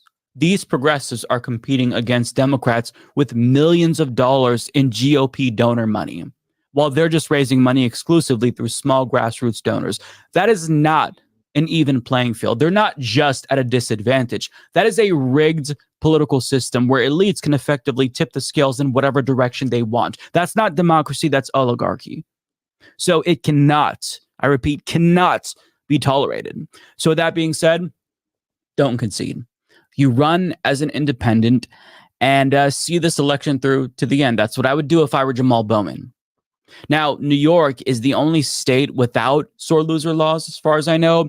So what should the other progressives do? Say Cori Bush, for example. What should she do if she loses? Well, she has a lot of roots to the community, right? So she should recruit a different progressive to run a write-in campaign, specifically with the goal of winning. But if they can't win and they end up spoiling it for the AIPAC shill, too bad. Then you just work on getting that Republican out later, because these are deep blue districts. So it's okay to say fuck the lesser of two evil here and elect a conservative, but the same people, when people say fuck, say the same thing to the contest between Biden and Trump, progressives that can't do that. They can't stomach that part. This is essentially what he's saying here. He just said, if this strategy elects the GOP, we'll just get him out the next go round. That's what they're willing to do. Why not just run as an independent from the beginning? Why not just not run as a Democratic operative from the beginning? That would be my question. Now let's go to I think I covered all the receipts on Twitter here. I'm not going to cover any more of the video. We've gotten the gist of the point, but let's go back here, make sure I covered all the receipts here. I believe I did, but I want to make sure. Yeah, and the AOC one was, I believe, the last receipt. So we're going to move to our next topic, and this one is a little bit quicker, and that's this complete dismantling of a Zionist propagandist. So Piers Morgan's show, and we have Abby Phillips. Do I have a thing for her? Yeah. Abby Phillips is the one half of a debate on the Piers Morgan show. Abby Phillips is on the pro-Palestinian, pro-anti-genocide side, and then the other lady, the blonde there, I forget her name, is on the opposite side, and she's a paid propagandist. Now, what's beautiful about this, I'm going to play this clip and then a longer version of something else, but the same interview, is that this is when it gets a little bit contentious. Let's just call it that, but it's a great video. It's a great video. Let me just put it there. Right. And can I just address some of the points she made, because they're all just egregious lies. I mean, she's a paid propagandist for the state of Israel. I think that we should kind get of that like out of you the way. being a paid Egypt, propagandist Emily, for Putin, Emily. or defending the Chinese Communist For Putin. Party. You know or what? Defending Emily, the Chinese Emily, Communist Party Emily, against let me the speak. crimes they're committing against the people of Emily, Hong Kong. let me speak. Let me speak. Emily, let me speak. You just spoke just flagrant lies for the last minute. When I was on this show 10 years ago, I was actually speaking out against RT on Russia Today. Can you say the same? I'm a completely independent journalist. You are literally a paid propagandist for the Israeli military. That you just had the is audacity libel. to sit I down have with an never Israeli received military any funds official. from the Israeli military, and I would be happy Oh, so to you sue just you were over working it. for free? You literally said that you work for the Ministry of Strategic Affairs, that you've worked with Stand With Us, which is an appendage of the Israeli government. Let me No, it's address not. the things that you just threw out there, which are lies. Yes, of course, they receive grants from the Knesset. No. So this is how they get around. This is the little sneaky games they play. You hear in what she wants to be able to say, I don't work for the Israeli government. And the reason she says that is this is on purpose why they have these sort of spin-offs. so they have the ability to say, no, I don't work for them, because you're working for this other entity which gets funds from the other entity that we're talking about. And that's what Abby Phillips is saying. Listen, we know you have a middle person that washes the money, so you don't appear to be working directly from the state for the state of Israel. But reporters like Abby Martin already know that bullshit. So it doesn't work.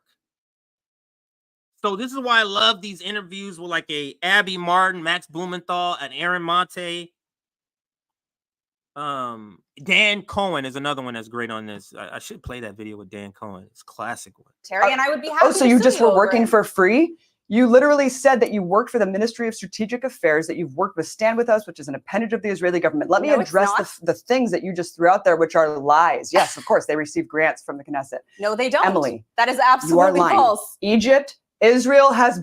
Look it up on the internet, Emily. I'm not sure why you're lying again, but this is what you guys do. You deflect, you lie, you smear. Emily, we can't just keep speaking over each other the entire time. It's not legal. Then stop Emily, lying, Abby. please let me speak. Stop lying. Israel has bragged the fact that Egypt just follows their orders. Okay, so we know that the aid is being prevented not only by fanatical Israelis who are blocking the aid trucks proudly, but from Israel themselves, Emily. And we know that almost as many civilians have been shot by Israeli forces just trying to scavenge for aid and food than civilians have died on October 7th. That is blatantly This false. is regular routine massacres that are happening of just desperate, starving Palestinians that are amassing to seek food. Is there anything that is more depraved than that? That's than to absolutely shoot false. Earlier desperate this week, 7 people million seeking seven food? million pounds of You can't food. just Food keep saying alone entered Hamas. Gaza.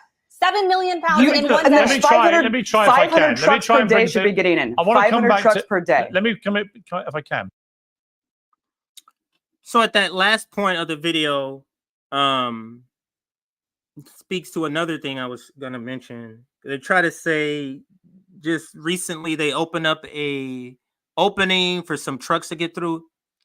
350 some odd trucks, or 300 plus. I don't know if it's 350, could be 325, something like that.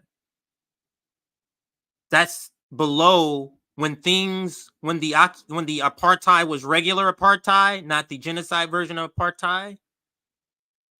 Trucks were was more than that. And considering that they've been starved of those trucks for weeks, letting in 350 trucks does what?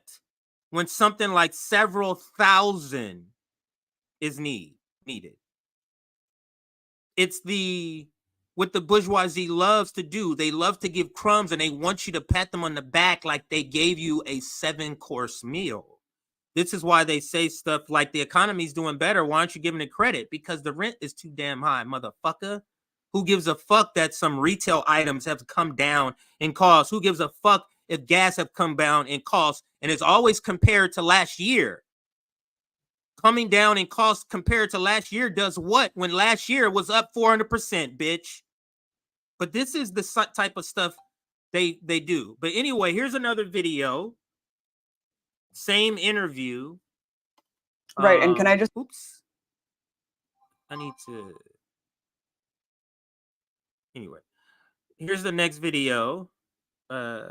Same interview. This is the one that Abby put out herself. Let's listen. What I do know is I find it very, very implausible that at the end of this, it simply all gets sorted out quite quickly and the Gazans go back to their destroyed homes, it all gets rebuilt, and they'll live happily ever after. So how does it end?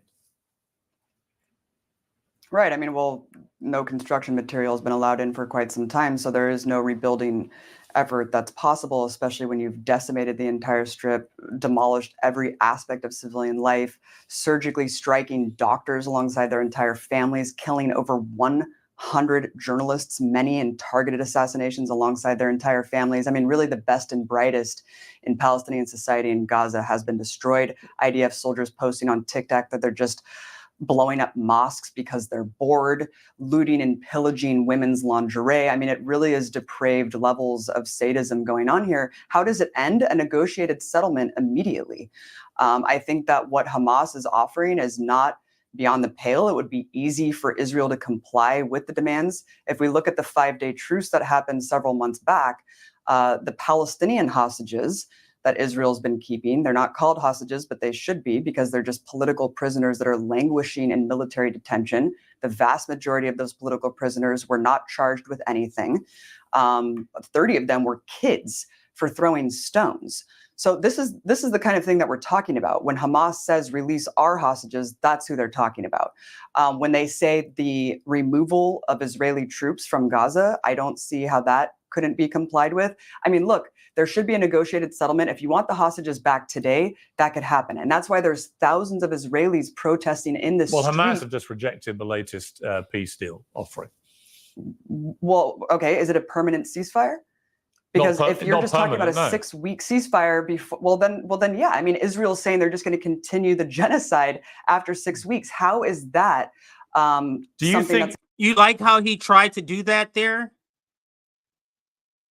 What do you mean? Hamas just rejected a ceasefire, and Abby Martin, not knowing the details of this news, just asked a simple question: is it a permanent ceasefire they rejected? Oh no. Well, what the fuck is your problem then, Piers? He was hoping she would get flustered and not be able to answer why, if Hamas is concerned about lives, why are they rejecting ceasefire deals? Because they're not permanent.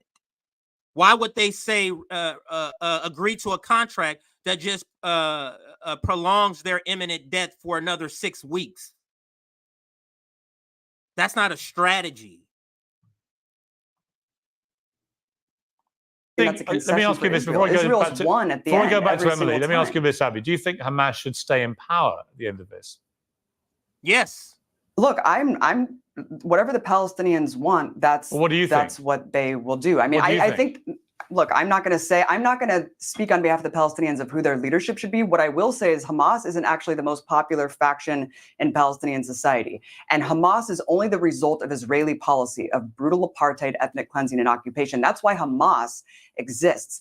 Any type of Palestinian leadership that has arisen is a direct result of Israeli brutality. So I'm not going to speak on behalf of Palestinians and say what should or should not happen or who they should and should not elect. But I will say that Hamas. That is such a great response. If you want to engage in somebody, my response to that, it wouldn't be a response necessarily where I want to continue to engage with the person. You get what I'm saying? I would be like, hell fucking yes. Hamas and the Houthis should be in charge. Yes.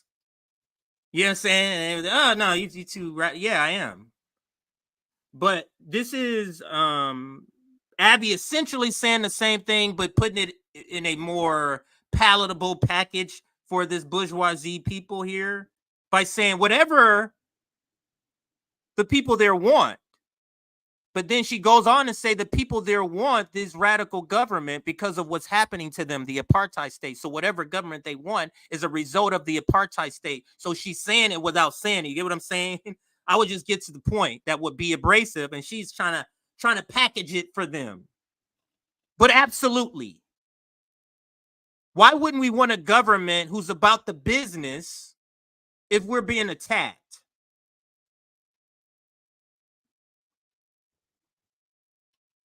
So love this answer by her. I'm going to rewind and let it play one more time. The video's almost done. We're halfway there now since I rewinded it. Yes. Look, I'm whatever the Palestinians want, that's what they will do. I mean, I think look, I'm not going to speak on behalf of the Palestinians of who their leadership should be. What I will say is Hamas isn't actually the most popular faction in Palestinian society. And Hamas is only the result of Israeli policy of brutal apartheid, ethnic cleansing, and occupation. That's why Hamas exists. Any type of Palestinian leadership that has arisen is a direct result of Israeli brutality. So I'm not going to speak on behalf of Palestinians and say what should or should not happen or who they should and should not elect. But I will say that Hamas is a democratically elected leadership of the Gaza Strip. I understand that there will be blowback, and that inevitably violence will happen if these policies maintain in place. Should Netanyahu remain in power in Israel after this? No. Oh, hang on. I think that the Israeli people have spoken about Netanyahu, but I think that Netanyahu is the tip of the iceberg. To blame this all on Netanyahu and his so-called right-wing government is to wash away he stay in power, the foundation of what Israel is. Should he stay in power after this? No, he's committing genocide. No. So you're prepared to say to the Israeli people, no, your leader should go. Here's the thing. Because one is committing a genocide, you fucking buffoon. You see, this is what I hate, how white supremacy does this. Where they go and they do this, like, for example, with affirmative action. Oh, that's reverse racism, motherfucker. That's because you not let nobody in your fucking club. They want to be able to commit atrocities, and when you commit the same exact act against them, they want to say it's the same. No, it's not, motherfucker. This is defense. As if the leadership in Hamas and the leadership of the state of Israel is the same. One is a terrorist state, and one is a resistance fighting group.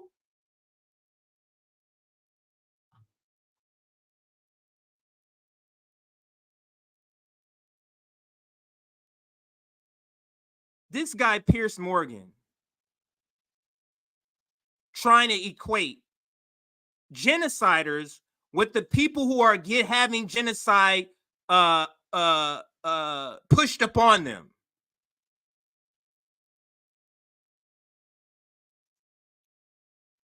You're not prepared.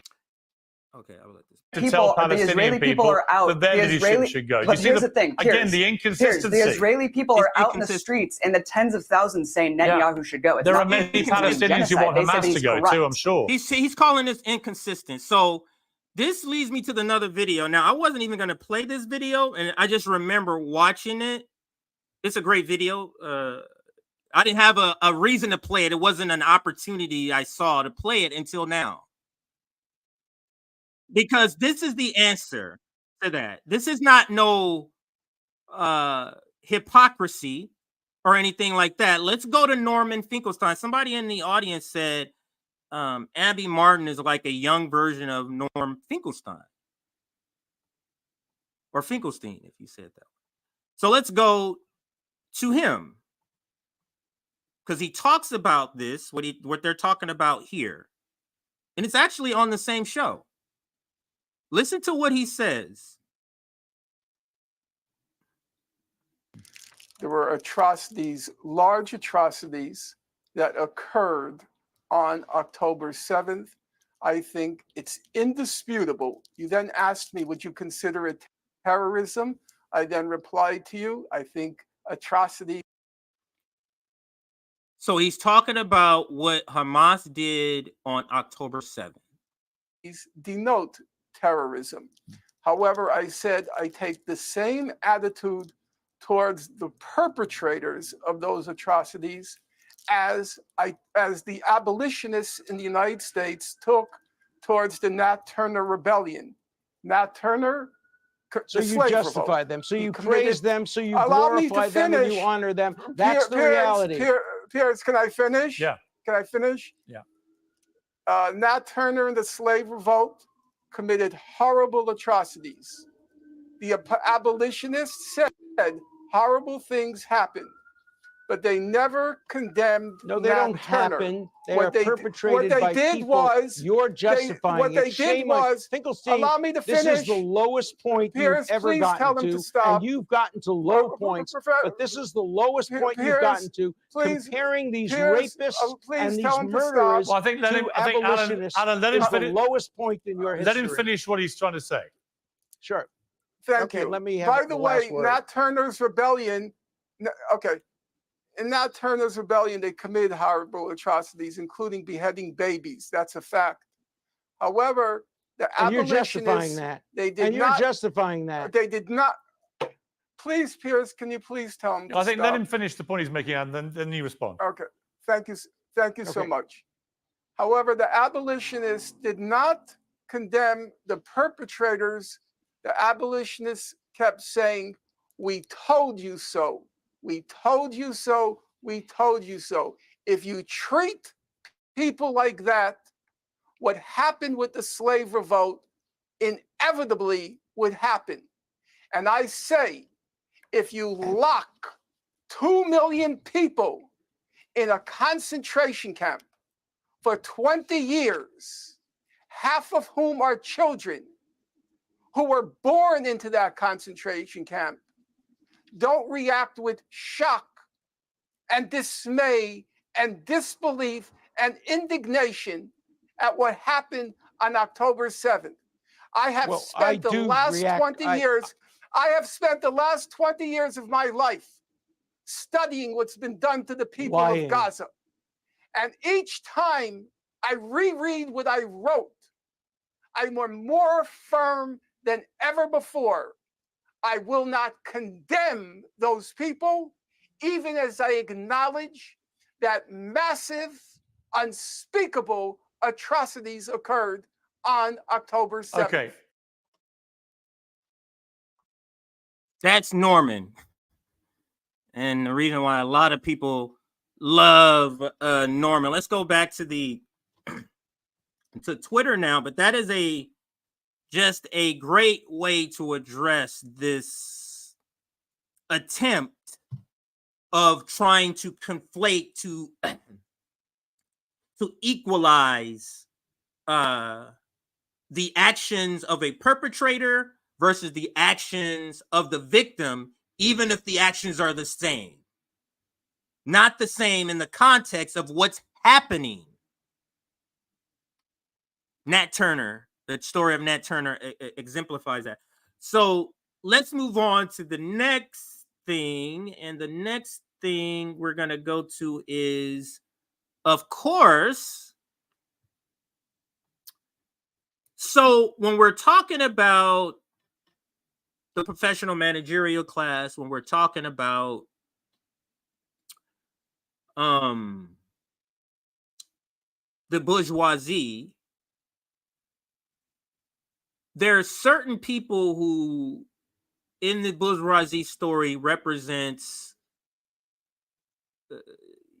whatever the topic is. So, like Bernie, for example, represents the furthest left radical in the U.S. empire, and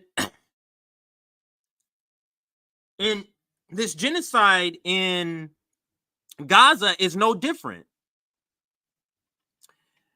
But what's weird about them, and when I say them, I mean the establishment, main corporate media, what's weird in this instance is that the guy they are now making the face of ceasefire for this genocide is a pro-Israel, pro-genocide, but in a slightly less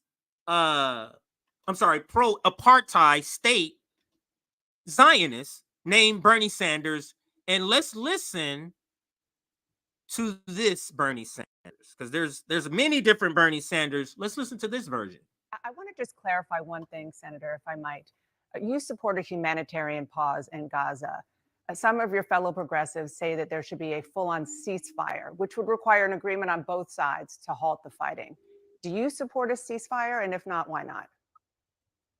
Well, I don't know how you can have a ceasefire, permanent ceasefire, with an organization like Hamas, which is dedicated to turmoil and chaos and destroying the state of Israel. And I think what the Arab countries in the region understand, that Hamas has got to go. So I want to just clarify one thing, Senator. Now, let me go to another video. He just repeats the same thing. It's not like he's saying something different, but it's important to play it again. Is it that one? Not that one, this one. This is him on Face the Nation this time. in terms of a permanent ceasefire, I don't know how you could have a permanent ceasefire with Hamas, who has said before October 7th and after October 7th that they want to destroy Israel. They want a permanent war. I don't know how you have a permanent ceasefire with an attitude like that. So that guy, or I should say this guy, and there's many different headlines. I'd rather play the video than read articles because it's quicker. But we all know the headlines of him getting protested at his office by his own people, his own staff signing the letter. We know all the stuff that happened in the first several months of this massacre in Palestine and Gaza. He was on the wrong side. Now, 100,000 dead bodies later, he's now the faith for some reason. And let's start here. This clown, Bernie Sanders, goes on Pod Save America to be the face of the Palestinian resistance. That's a better way of saying it. So Bernie Sanders is now the face of Palestinian resistance, the same guy who poo-pooed 5,000 dead Palestinians, 10,000 dead Palestinians, 15,000, 20,000, 25,000. When it got around 30, then he starts saying shit. But they bringing him on as if he's the one to go to. You think that's coincidence? In a call today, President Biden told Netanyahu that, quote, the strikes on aid workers in the humanitarian situation are unacceptable. He underscored that an immediate ceasefire is essential and said that, quote, U.S. policy with respect to Gaza will be determined by our assessment of Israel's immediate action to address civilian harm, humanitarian suffering, and the safety of aid workers. How do you take that statement? Do you take that to mean that he might be finally ready to budge on conditioning aid? We'll see. As you know, there have been a lot of statements. Yes. I mean, one day I'm angry. The president is angry in that. I must say this. This is such a feature of this reactionary system, is that they squabble over crumbs, and they make the squabbling over crumbs this long, drawn out process to where now we're just focused on trying to see who wins this small crumb, and now it's all we talk about. So conditioning aid is sort of that thing that's coming up, where he's moving so radical about conditioning aid. So that means the money, they're still getting the money. We just have a hurdle they must leap over in order to get the same money now. But we're going to be talking about how, and going back and forth about just conditioning aid and how it's so this or so that, and so drastic, and such a pivot from what it was when it's a crumb. A crumb.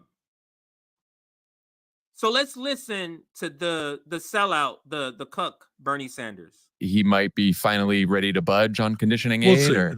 As you know, there have been a lot of statements. Yes. I mean, one day I'm angry. The president is angry in Netanyahu. The next day he's very angry. And the next day he's very, very angry. So what?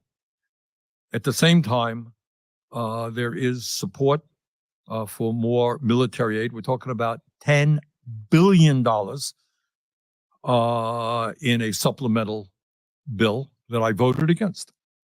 For that reason, I'm not going to give Netanyahu another $10 billion. You see how this is the courageous part in the framing of the establishment. Oh, God, Bernie is so courageous. Look at him standing. What do you mean?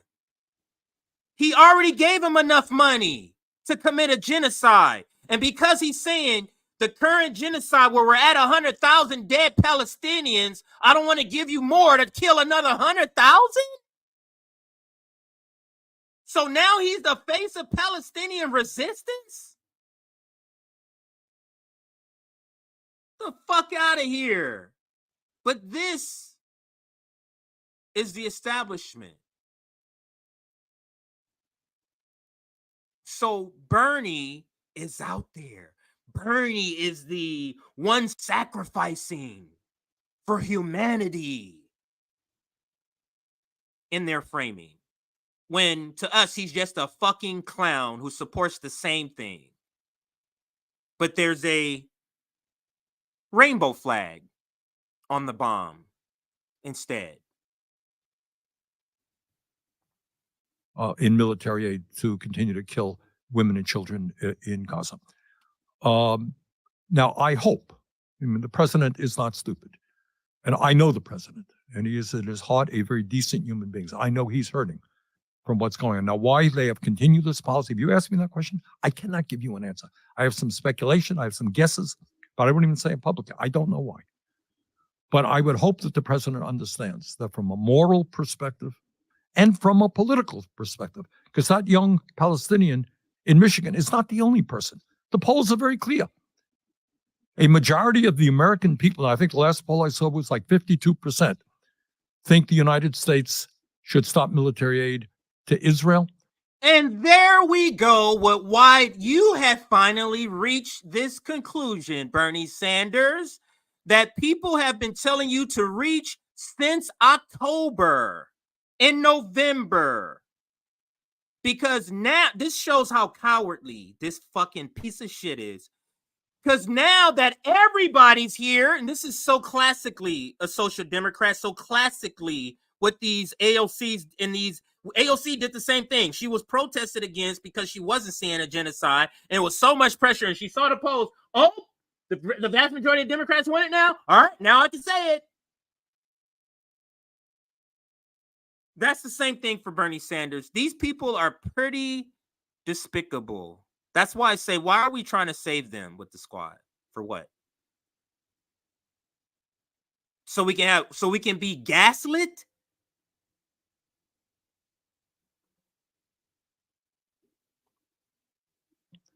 And among Democrats and among young people, the numbers are much higher. So the president is now engaged in a very, very difficult campaign.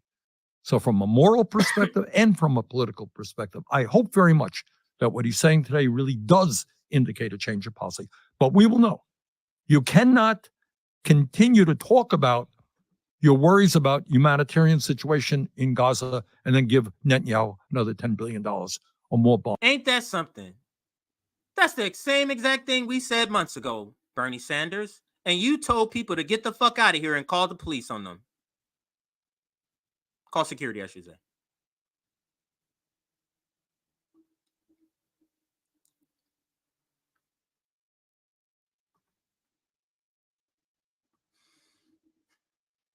This guy's fucking terrible. You cannot do that. That is hypocritical. That's hypocritical. The hypocrites. In a call today, President Biden told Netanyahu. Shit. You like that? We always like when that happens. Let's go to some more Bernie bullshit. Which one do I want to do first? So, yeah, let's go this one. I think I have them in order already. I went through this, yeah. So this one is the next one. Here's more Bernie bullshit. Let's listen. This is CNN. And we're back with our world lead. President Biden today making a previously unscheduled phone call to Israeli Prime Minister Benjamin Netanyahu. This after an Israeli strike killed 7 aid workers in Gaza on Monday. The White House says Biden told Netanyahu that Israel needs to implement, quote, specific, concrete, measurable, unquote, steps to protect civilians and aid workers in Gaza. With us now, Independent Senator Bernie Sanders of Vermont. He's been voting against new aid for Israel as the humanitarian crisis in Gaza has worsened. Secretary of State Blinken today said that if the U.S. does not see changes to protect civilians in Gaza, there, quote, will be changes in our own policy, unquote. Do you believe them? I mean, I feel like we've been hearing this for a while. Well, I think you make a good point, Jake. Look, the bottom line is we are looking at one of the worst humanitarian. You see, Bernie Sanders tells you he's a coward all the time. You just have to listen to what he says. I'm going to rewind this. Listen. And we're back with our world lead. President Biden today making a previously unscheduled phone call to Israeli Prime Minister Benjamin Netanyahu. This after an Israeli strike killed 7 aid workers in Gaza on Monday. The White House says Biden told Netanyahu that Israel needs to implement, quote, specific, concrete, measurable, unquote, steps to protect civilians and aid workers in Gaza. With us now, Independent Senator Bernie Sanders of Vermont. He's been voting against new aid for Israel as the humanitarian crisis in Gaza has worsened. Secretary of State Blinken today said that if the U.S. does not see changes to protect civilians in Gaza, there, quote, will be changes in our own policy, unquote. Do you believe them? I mean, I feel like we've been hearing this for a while. So the anchor says, yeah, U.S. official says this, but they basically said this shit before. You believe it, shit, Bernie? Then Bernie proves his cowardness. Well, I think you make a good point, Jake. Look, the bottom line is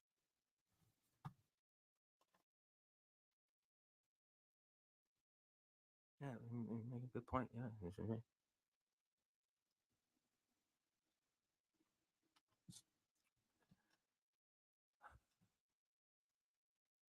Let's say Bernie Sanders was honest and Bernie Sanders could wave a magic wand and have this stop.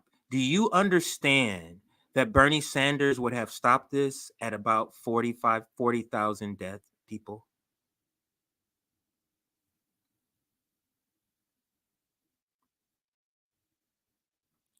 That guy is looked at as some sort of hero.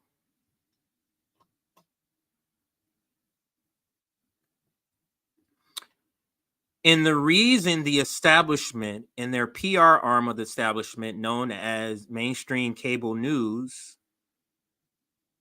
the reason they feel comfortable with a person like an AOC or a Bernie Sanders talking in this way, because they know this person has a limit to their radicalness, because they know this person is a sellout. They won't ever bring on a Jamu Baraka and ask these questions so he can say some real shit on TV.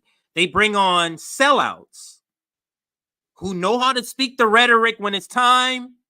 And he is obviously giving Bernie Sanders the go-ahead, the green light that you can be as radical as I want by that question. And Bernie Sanders says, no, I'm good. I didn't get an apple from the teacher today. Because he's a teacher's pet. We are looking at one of the worst humanitarian disasters that we have seen in a very, very long time. We're literally, at this moment, looking at hundreds of thousands of children starving to death because Israel is not allowing the humanitarian trucks into Gaza, and especially into the areas where people are in most desperate condition. To my mind, Israel should not be getting another nickel in military aid until these policies are fundamentally changed. So if, my view is no more military aid to Israel when children in Gaza are starving. So the realities for the political realities for Netanyahu, I'll get to the political realities. So what happened, Bernie Sanders, prior to October 7th, when atrocities were happening in Gaza and you were funding them? Why didn't that policy apply pre-October 7th? Reality for Biden in a second, but the political reality for Netanyahu is his prime ministership depends on the far right wing zealots, Ben-Gvir and Smotrich, who are anti-Arab racists. He depends on them. He needs them to stay in power. He needs to appease them as Arab and Palestinian rights and lives are discarded both in Gaza and in the West Bank and in Israel. Is there any way towards a satisfactory end to this conflict as long as the Prime Minister of Israel is trying to appease the likes of racists, Ben-Gvir? And Ben-Gvir is not the only racist to everybody there. If you are propping up or a member of the state of Israel, how are you not a racist? That'd be like you're part of the apartheid state of South Africa. How is everybody in the government of the apartheid state of Africa who are pro the apartheid state of Africa? I'm not talking about being elected like a shaman. So I'm talking about those who are pro South Africa apartheid, those who are pro Israeli apartheid. which is the vast majority of the people in government in Israel? Veer and Smotrich. Well, the answer is no. And our job is not to worry about Netanyahu's political future. That's not our job. Our job is to make sure that American taxpayer dollars is not complicit in allowing Netanyahu's military machine to kill innocent people and to result in mass starvation. Before this year, 2023 was one of the deadliest years in Gaza. Bernie wasn't saying this in 2023.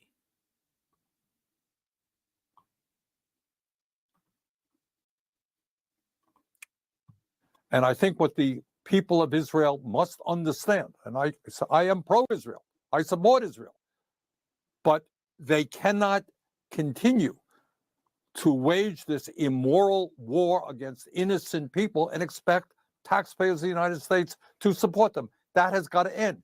We've got to move to a two-state solution. The brutality in the West Bank, as you just indicated, illegal activity on the part of the settlers must end if they want support from the people of the United States. Hopefully, that will give support to people in Israel who understand that this right-wing extremism is bad for them and bad for their place in the world. What do you say to people? I asked this of General Hertling in the last hour. I get asked this, and I wonder what you say. Because you are a supporter of Israel. You worked in a kibbutz when you were a younger man. Right. And you've always been pro-Israel. That doesn't mean pro-Netanyahu. Pro-Zionist. What do you say to people who say, this is not fair, it's a double standard? Hamas started this on October 7th. Hamas wants to destroy Israel. Hamas wants to kill Jews. Hamas hides behind their own people. Hamas doesn't care how many Palestinian civilians die. All of which, in my opinion, is true. What's your response when people... I'm going to let him answer this. This is where Bernie Sanders, he goes from his radical hat and puts on his white moderate hat. This is the white moderate saying you're too hard fighting against apartheid and genocide. Your tactics, Nat Turner, are too rough to break the chains of slavery. So let's listen to Bernie Sanders.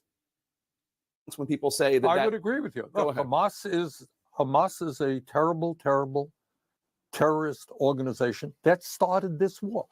And what I have said from the beginning, Jake, Israel has a right to defend itself and go to war against Hamas. That's what I believe. I think most people believe. But you do not have a right to damage or destroy 70% of the housing units in Gaza. You don't have a right to displace 80% of the population, throw them out of their homes, put them into this area, put them into that area, deny them food, water, medical supplies, and fuel. That you don't have a right to do. So the answer is, of course, Hamas began this war. They are a terrorist organization. But the United States is not funding Hamas. We are funding Israel. And what it's got to be made clear to Israel, you can go. The real terrorist organization. I've heard enough from this clown, Bernie Sanders, but this is the mealy-mouthed support that so-called pro-Palestinian humanitarians give.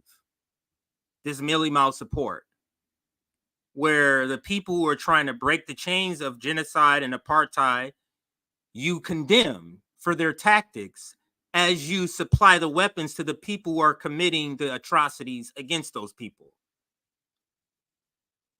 You, sir, are a clown. And let's listen to him sell out his own Bernie Nation. Let's listen to him lie to Bernie Nation. This is Bernie Sanders lying to his own people. Here, can you, in good conscience, ask your supporters to vote for Mr. Biden? Well, look, the contrast that I think President Biden made it very clear in the State of the Union address. If you believe that climate change is real, you got to vote for President Biden. If you believe that women have a right to control their own bodies, you got to vote for President Biden. If you think that at a time of massive income and wealth inequality, you don't give trillions of dollars in tax breaks to the 1%, you've got to vote for Biden. If you want to lower the cost of prescription drugs, you got to vote for Biden. If you believe in democracy and involving people in the process rather than keeping people from voting, you have to vote for Biden. So this is Bernie Sanders lying to Bernie Nation. The same person who's committing the genocide, facilitating the genocide, 83% of the bombs dropped. I can't remember what month I got that number from. Came from the U.S. How can you say there's a massacre happening, a genocide happening in Israel? You were saying massacre in Israel, starvation in Israel. How can you say that and then at the same time say vote for the guy who's helping to facilitate that? And then you telling your people, Bernie Nation, this is the best option.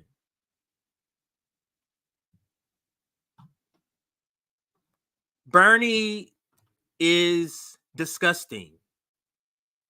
He is disgusting. But you know somebody who's more disgusting than him? Debbie Wasserman Schultz responds and doesn't agree with the mealy-mouthed description, the milquetoast description of what's going on, that Bernie Sanders, that's too much for her. So I didn't know she was this staunchly of a Zionist. She is a Zionist radical. Like, she believes like the stuff that Rabbi Smelly talks about. I call him Smelly. Rabbi Smelly, she's that level out there. Listen to this. So I'm interpreting that as a no. You don't agree that Israel should not get any more military aid until they change their policies, as Senator Sanders suggested. He said the Congress is. Well, let me just. Oh, okay. You're saying they did change their policies, but. So, yes, Debbie Wasserman Schultz, if you haven't seen the footage, she's one of the people who says that Israel is the top country who looks and abides by international law and humanitarian. She said that. So she is asked, Bernie Sanders says funding to Israel should be conditioned. Now, remember I said, this is now where we're talking about a crumb, because they're not talking about stopping the money. They're saying putting a fake condition on it. She's saying they've already met the condition. Listen to this clown shit. So I'm interpreting that as a no. You don't agree that Israel should not get any more military aid until they change their policies, as Senator Sanders suggested. He said the Congress is. But let me just. Oh, okay. You're saying they did change their policies, but their overall. She said they've already changed their policies. Oh, 40,000 dead people. Yeah, that happens. But we changed our policies.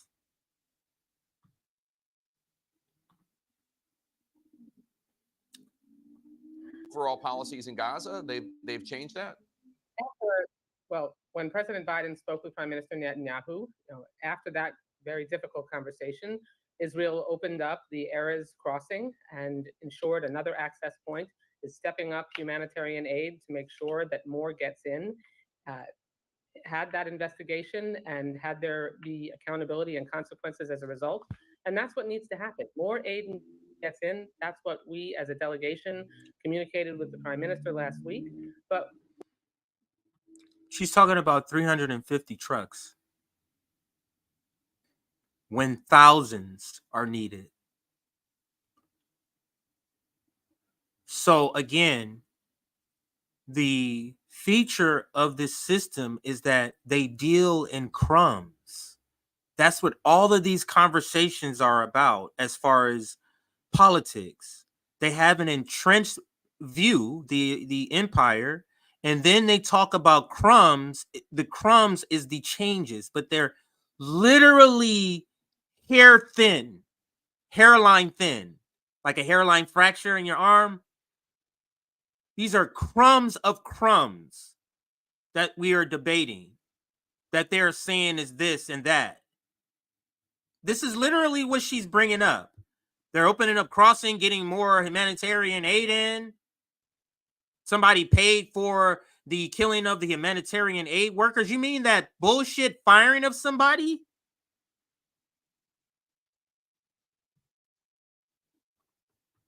We also have to make sure that a deal is reached, that Hamas accept the deal on the table. It's a 10-to-1 ratio of Palestinian prisoners who are terrorists that killed Israelis to every one hostage. That deal needs to be accepted. So you heard what she's saying. The lies. This is what they're the prisoners. That's why they keep calling them prisoners. This is just semantics. These are Palestinians have hostages and Israel has hostages. But the ones Israel's have in their custody, they call them prisoners. And she's the one who wants to call them terrorists. In a previous video we just watched with Abby Martin, she was just quoted saying the vast majority of the people in prison are political prisoners. Threw a rock at an IDF officer. The vast majority haven't been charged. Similar to Guantanamo Bay.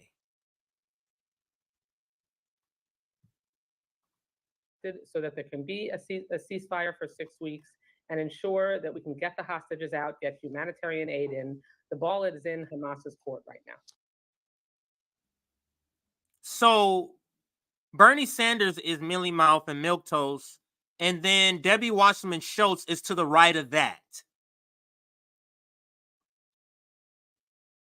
I would label her an unhinged Zionist. Some of them are just regular Zionists. I'm interpreting that as a no. But she is absolutely unhinged. She's on Rabbi Smully level. That's who she is. And then let me show you this. We're still on Bernie Sanders. Look at this. This is the latest thing Bernie Sanders is being called out for on I guess social media. This is TikTok. Twitter. Let me applaud the president for using every possible tool to reduce student debt instead of giving more tax breaks to billionaires as Trump has proposed. President Biden is providing financial relief to millions of low-income and working-class Americans. It's the right thing to do. Low-income and working-class Americans, I'm not going to say it that way. So let's see some of the response that he's getting from this bogus-ass tweet here. Here goes one. Why get rid of that? Hang on a second here. Sort of something's going on here. All right. Okay, so here we go.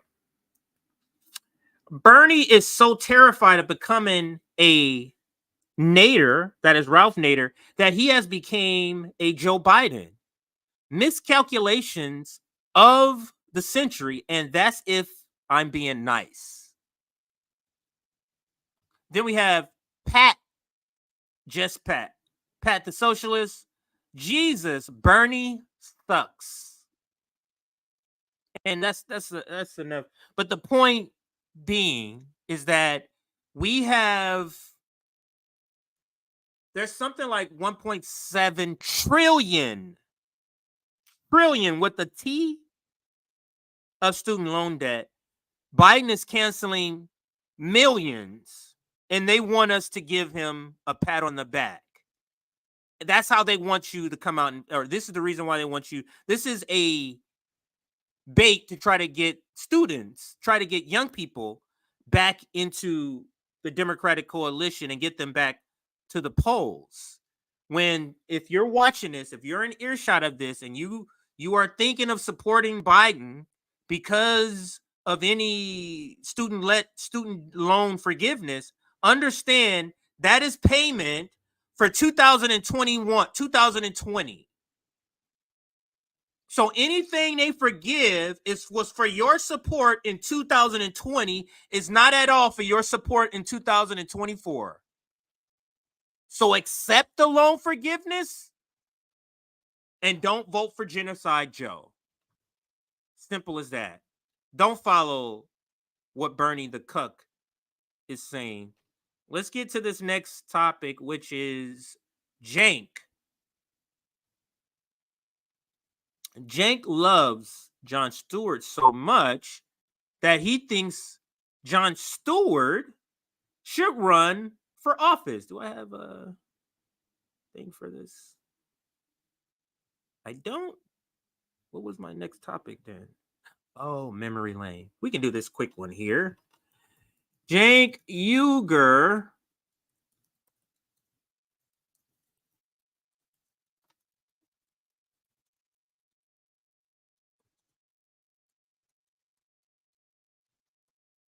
Okay, I think I spelled all of this right.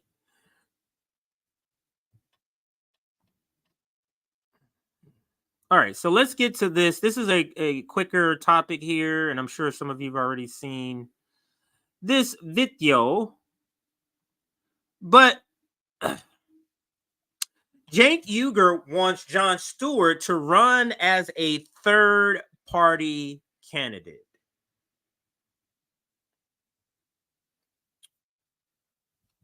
Okay. All right, let's just play the video. I think just the title alone is preface enough for this nonsense. Let's listen.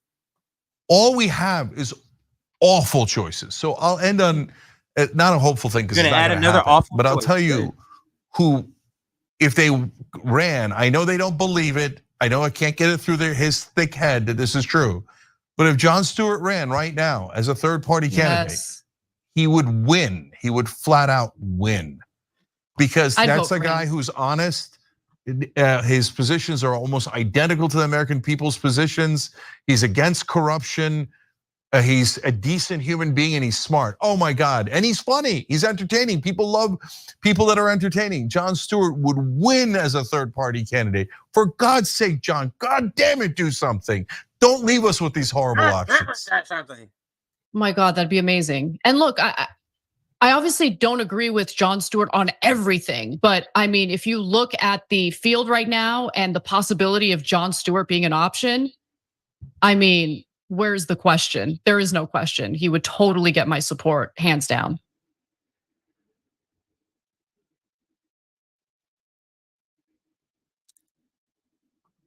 The professional managerial class is completely unserious about providing real solutions to what's ailing us.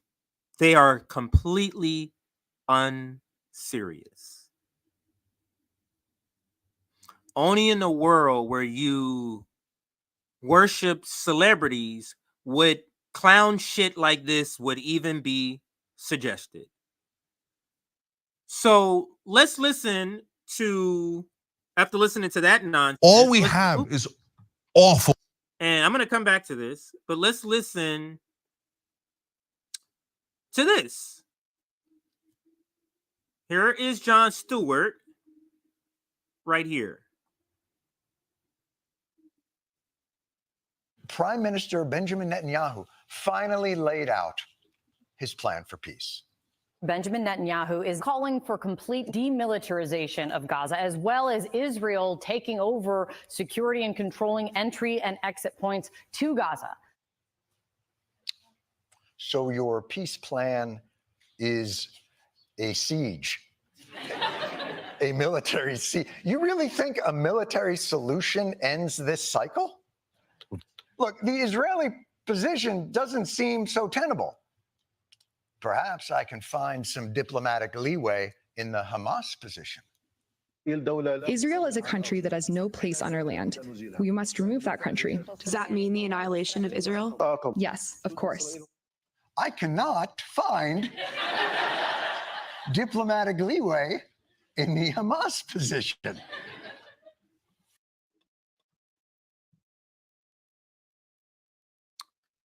What's so funny, John, about the guy who says, this is our land and Israel has no right to be in our land?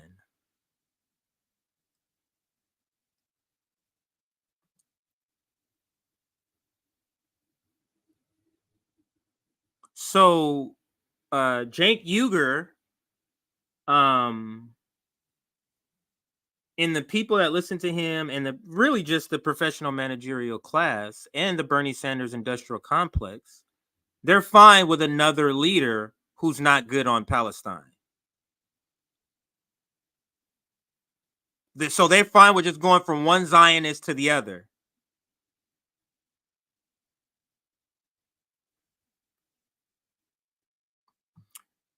The professional managerial class, the Bernie Sanders industrial complex, they're just simply just not serious. This is the same video, but this is what Nick says. And he says, Jon Stewart is garbage. I'm tired of white people who benefit from living in the most violent empire in human history condemn people who are fighting against said genocidal empire. But Jank and Anna are fine with that, apparently, Nick. Anyway, let's move on. I think I got one more segment. Got that. Abby got. All right, and that other segment is on YouTube. So let me bring up the clip. Where are we at? Let me make sure I covered everything. We covered by Felicia supporting Israel backfire. Okay, saving the squad is existential for the Bernie Sanders. Okay, we covered that. Abby Martin dismantles Israeli propagandist. Covered that.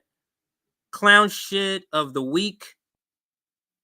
Cenk Uygur wants Jon Stewart to run as a third party. Okay. Bernie Sanders goes on podcast. America caught that. All right. So we are on the final. So it looks like I have covered. Yeah, I covered it. So let's go to this here. Now, this was very interesting. I was, studying corporate media to see, like I always do, to see what the empire is talking about, to see what the empire wants us to talk about, to see the lies of the empire, all of that good stuff. And I stumbled across this next video that I'm going to show you. Let me take this down and move on to this last topic here. But this one, I was surprised that they were surprised, or I found it humorous. Let's put it that way.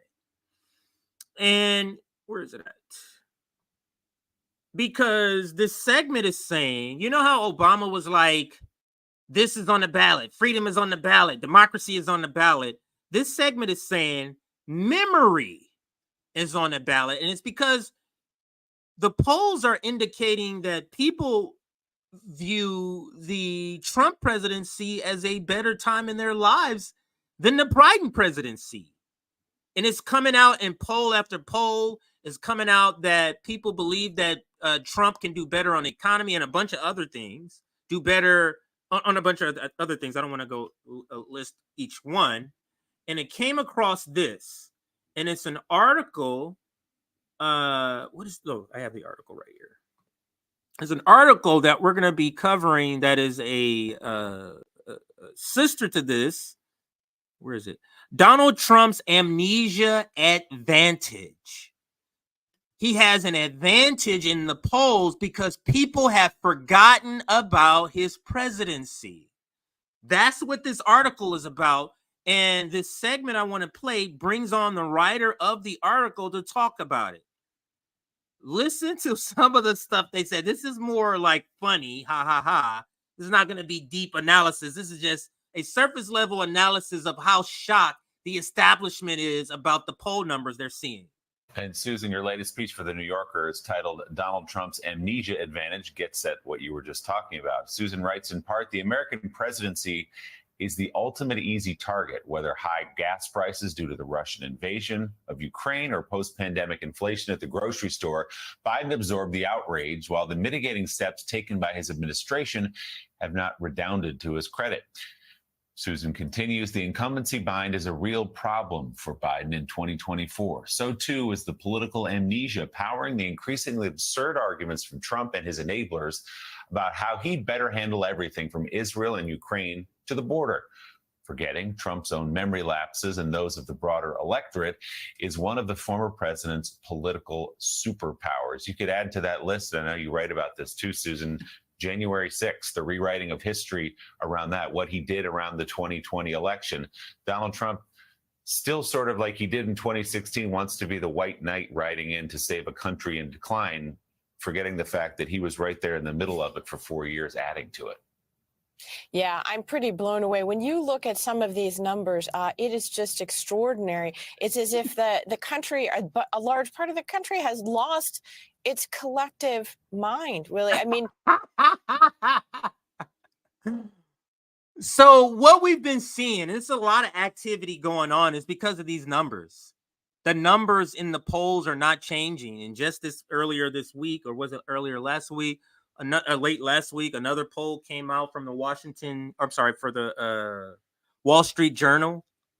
These poll numbers are not changing.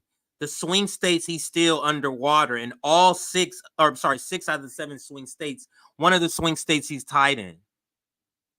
And they're just astonished by these numbers. And then when they go deep, the numbers on everything from immigration to the economy to Israel-Hamas war to Ukraine, everything except for abortion. This is why you see them talk about abortion just out of the blue. It's like, what was the subject? Just abortion. That's the only thing they're not underwater on. Everything else. So when she says, the United States, you guys have lost your collective minds when they're looking at these numbers, because their propaganda is not penetrating. This is why they're going after TikTok. This is why we have the Twitter files. They're the old way of them propagandizing the population is not effective. It's not as effective on the young population, and they've lost the narrative control. And that's why she's saying there's a large segment of the American population that have collectively lost their fucking mind. Let me go back a little bit so she can say that funny part again. Here we go. Do it. Yeah, I'm pretty blown away. When you look at some of these numbers, it is just extraordinary. It's as if the country, a large part of the country has lost its collective mind, really. I mean, you see Donald Trump going up in polls on every sort of criteria. For example, leadership qualities. Is he capable of managing the country well in a crisis? It's literally like, did all of America just sleep through 2020? Did they forget this? No, is that we're living through a Biden administration and we can see the difference. That's what's happening. People can see that Joe Biden is terrible. People can see that Joe Biden is involved in a new war in Ukraine, is involved in a new quote unquote war in Israel, is about to be involved with a war with China, is about to be in a war in the Middle East. This wasn't happening with Trump, and Trump is terrible. But that's what's being reflected in the numbers. This. And what I'm struck by is that it's across the board. We're talking about Israel right now. And increasingly, I hear, as I'm sure you do, from many people, especially many young people who are not even famous. Let me rewind this. When I paused it, it was mid-sentence. I wanted her to start and say that full sentence. Let me just go back to right about here. Struck by is that it's across the board. We're talking about Israel right now. And increasingly, I hear, as I'm sure you do, from many people, especially many young people who are not even fans of Donald Trump, well, what really is the difference between the two parties? I mean, what is the... And that question blows her mind, that we're at a point where young people on TikTok, for example, they're saying, what is the fucking difference between the parties? There is none. Not just young people, but people are waking up. And like I said, this from the pandemic up until now, this has been a great awakening of the fallacy that this is a democracy, that this is a representative government, that we are the good guys. There's a awakening that's happening, and I'm hoping that RBN is part of it. I'm going to rewind it. I got to hear this one more time. It is astonishing.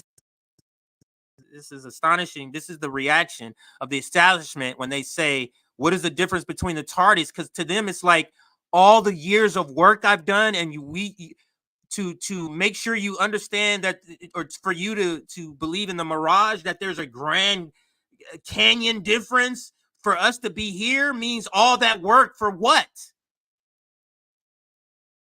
You see Donald Trump going up in polls on every sort of criteria. For example, leadership qualities. Is he capable of managing the country well in a crisis? It's literally like, did all of America just sleep through 2020? Did they forget this? And what I'm struck by is that it's across the board. We're talking about Israel right now. And increasingly, I hear, as I'm sure you do, from many people, especially many young people who are not even fans of Donald Trump, well, what really is the difference between the two parties? I mean, what is the difference between Joe Biden and Donald Trump? And I think, how is it even possible that this is the conversation we're having in 2024? It's a remarkable thing, but I think you have to look at memory itself as on the ballot in. Memory itself is on the ballot. Now, pause it here. I'm going to let it play again. But this is the numbers that she's talking about here. Is there more? Okay, so let's go to right there. These are the numbers that she's talking about that is astonishing to the establishment because they don't understand why their propaganda doesn't work anymore. And that is essentially because young people, or doesn't work as effectively on young people because young people don't watch TV. They don't watch none of that nonsense. They know it's garbage.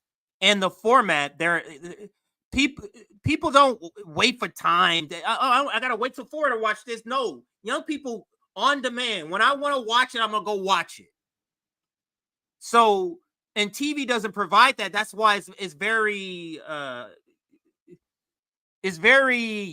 not user-friendly, to put it that way. But look at these numbers. Manage effectively. It says changes in presidential character rating, Donald Trump. He's gone up in manage effectively. He's gone up in likability. He's gone up in good judgment. He's gone up in decisive leader. He's gone down and cares about my needs. He's gone down in honesty and trustworthiness. So let's go back just a little bit, and then we let her finish here. Trump. And I think, how is it even possible that this is the conversation we're having in 2024? It's a remarkable thing, but I think you have to look at memory itself as on the ballot in our elections this fall. Caddy, it is extraordinary, this phenomenon of Trump amnesia. It's been written about. There's been some studies about it, and certainly just day-to-day conversations. People are like, oh, no, it wasn't that bad, or oh, this happened. It's like, no, and people don't remember. So my question to you is, what challenge does this pose us as journalists, in terms of reminding people, providing necessary context, fact-checking? Because you hear what he just said? What challenge does it pose for us as journalists? If you're a journalist, it doesn't pose anything towards you. If you are a journalist, but if you are a propagandist, which is what he means to say, because it's not a journalist's job to make people believe what they're writing. It's only a journalist's job to report it. That's it. That's where your job as a journalist ends. Now, when you go into saying what I report must be believed, you are now a propagandist. Especially when you're saying what I report and what you report is lies.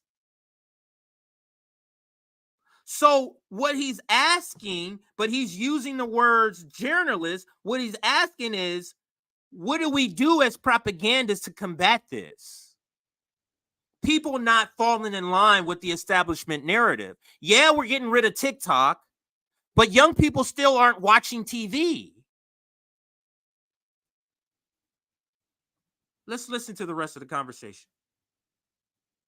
because when you do so, you're often accused by the other side, in this case, Republicans, conservatives, in a bad faith way of being biased. Well, why are you talking about January 6th all the time? Why are you talking about this? Why are you doing this? You're just trying to sway people's opinions. So what's the right approach here? God, I wish I had the answer.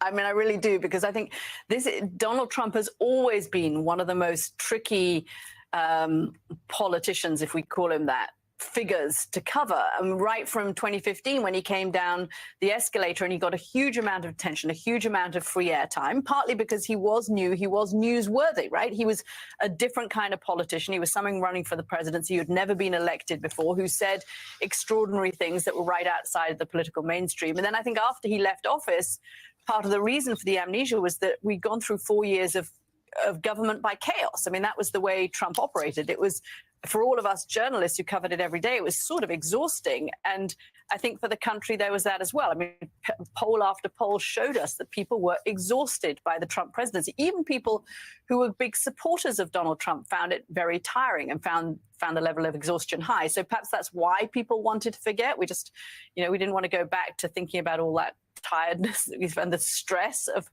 covering that time.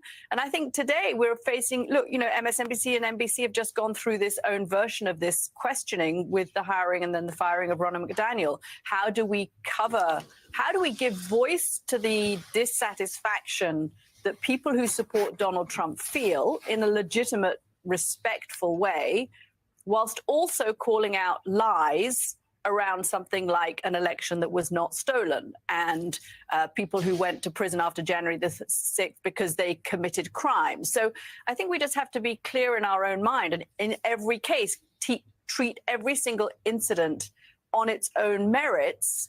And is this truth? Is this not truth? In a world of disinformation, that becomes even harder, whilst not dismissing millions of people's grievances who have legitimate grievances and things they're unhappy about who may vote for Donald Trump. Hey, everyone. MSNBC has a new... That was a fun clip.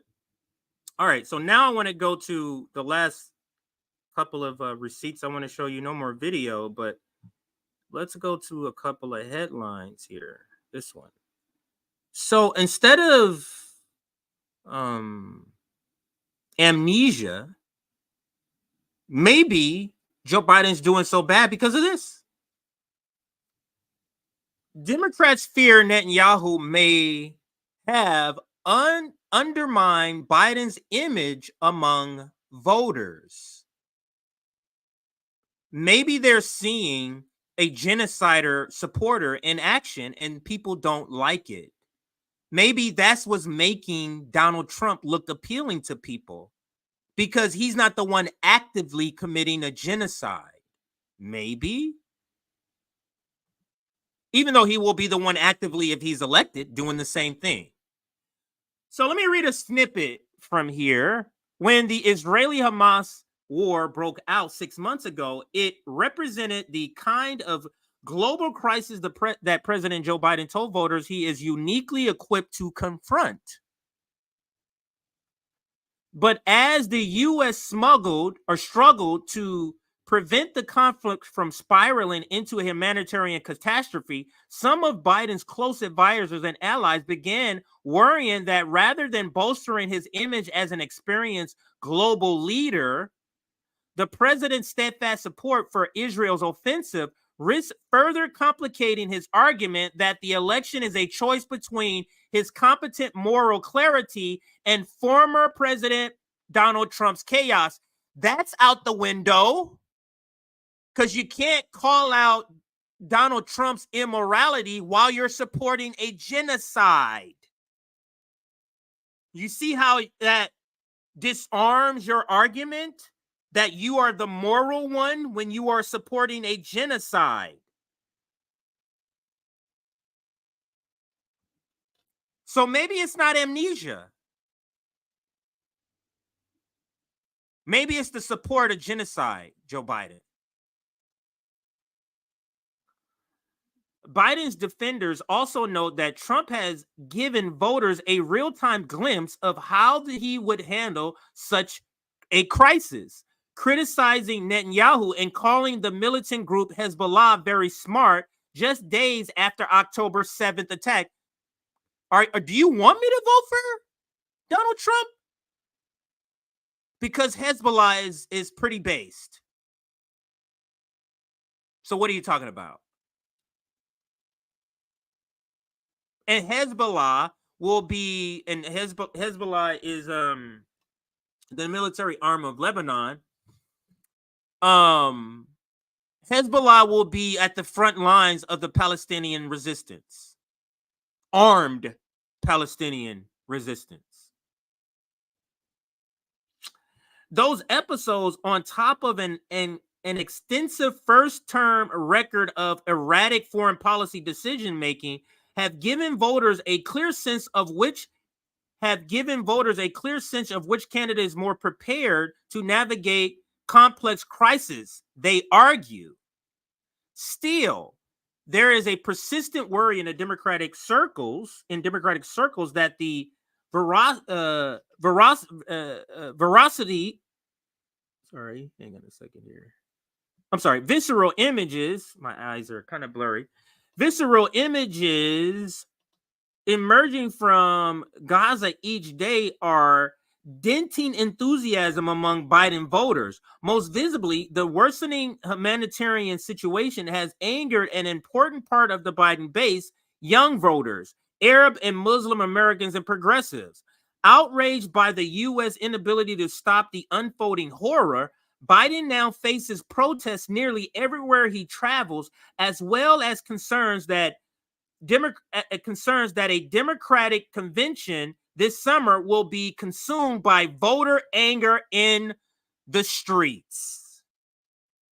And from there, I go to this next article, be talking about that very thing. Oops. Talking about that very, where was I? I have to go to my page. I don't know where I put it, and I want to get to it as quickly as I can. Where was I going here? Hold on a second. This article, where did I put that other article? All right. I'll look for it over here. But anyway, this next article, I'm going to find it. This next article does, okay. Is this it? Yeah, this might be it. No. This next article is talking about the convention. Right here. Oh, I'm sorry. Okay. Finally found it. Democratic tensions over Israel threaten to boil over at convention. So this is what the previous article was talking about when it referred to the worries that people are so discontent with what's happening that it's going to boil over in the convention. It's too late. There's going to be protests outside the convention. Can you imagine what it's going to look like? Thousands of people down there protesting outside the convention. Then there'll be people inside too. We're currently trying to get inside the convention. The post-duopoly show people. We're trying to meet in Chicago. Kit is already out there. And then disrupt. Report and disrupt. But let's read a little bit of this article too. The debate within the Democratic Party over Israel could come to a head this summer at its convention as it faces a significant intra-party divide on how to approach the ongoing conflict. Members of the party critical of U.S. support for Israel amid its war with Hamas has rallied around the movement to buck President Biden in the Democratic primaries and vote uncommitted as a protest vote against him. The movement has seen moderate success and attained some delegates to be sent to the convention, which will be held in Chicago in August. Some Democrats are concerned that the division on display will just grow worse ahead of the, I don't know what that is, process of approving the party's official platform this summer. They're afraid it's going to be chaos, similar to the chaos when it was the Vietnam War and they had the Democratic Convention. Here's a quote. I do think at the convention, for sure, I would be really surprised if there weren't significant protests on this issue. And unfortunately, I don't think there is a lot that Biden can do between now and then to change that, said Heather, a member of the 2020 Democratic Platform Drafting Committee. All right, so there we go. That's where we're going to end our segments. And I'm going to read some super chats here before I get out. But wanted to shout this out here. We are having a fundraiser, and the fundraiser is for housing costs. JB, his complex, he was notified that his complex is being sold. So we've been already raising money for him, but just not in an official capacity. But there's still some money that needs to be raised. And then I'm also moving, and I need help with some moving cost. I have 90% of it, but I need some help with some of the moving costs. So that's where we have come up with this $3,500 target. You see the GoFundMe you can go to. If you are able to support, please do. Let me see if I can see where we're at. I can give you an update on that. Oops. Should have went here. So I'll look at the fundraiser right now to see where we are at. So we're at $400 right now. And I'll probably bring that up in just a second. We're at $400 right now. So of our $3,500 target, we do have maybe 10 more days, maybe a little more, 10 to 14 more days to raise this money. So there's still a long time. But if you are able to support, please do. You see the GoFundMe right there. And let me show you the actual GoFundMe here. Let's see, so you can see the donations here. Same graphic here, but you see the 400, you see the goal. We have 11 donations thus far. Thank you. Thank you, Micah Johnson. Thank you, Solomon. Oops, I gotta do this side. Let me pull this back down and bring this down on this side. Thank you, Solomon. How come this is not going down? Oh, there we go. All right, so thank you, Jen. Thank you, Ann. Thank you, Jimmy. Thank you, Solomon. Thank you, Micah, or Michael. I believe that's how you say it. Do I have any more? Thank you, Anonymous. Thank you, Nicole. Thank you, Anonymous. Gerald. John Freeze. Wow, what's up, John? John is in community with us a lot, and he gives a lot of super chats sometimes. Jen, Danny, and I believe I said the other one. So thank you for all of those people that have donated. If you can, please chip in some money. It does go to help us out greatly. All right, now let's go to, actually, I'll keep that up just as a picture here. Now let's go to the super chats. So super chats, we'll start with this one. Shama ain't about all that performative shit. Yes, she's not. So Cori Bush and Jamal Bowman got to Washington, and Jamal Bowman sold out everybody very quickly. The only person more quick than him was Maxwell Frost. And then you got Cori Bush, who was a real one, but then she got to Washington, D.C. and teamed up with a bunch of fake ones. And Shama Sawan is not about that business. That's why she was able to withstand a recall effort, whereas Nina Turner couldn't win twice. And Cori Bush and Jamal Bowman are on the chopping block.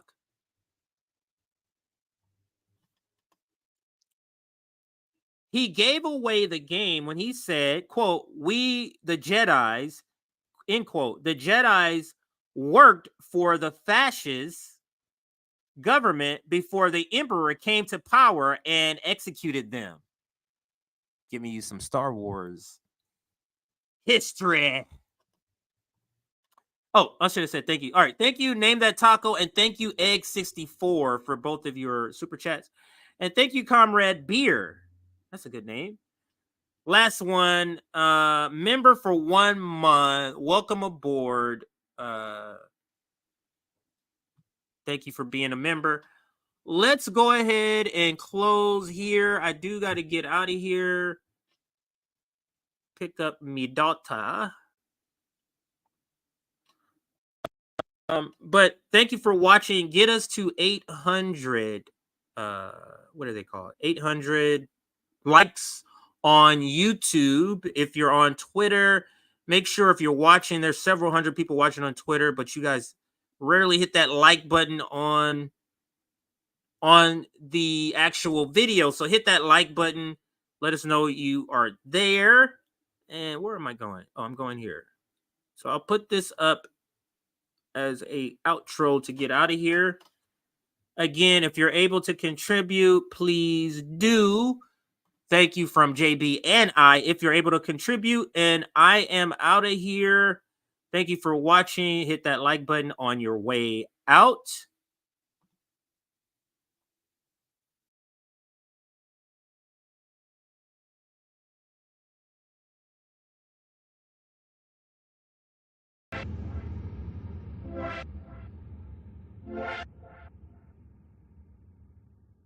Yeah.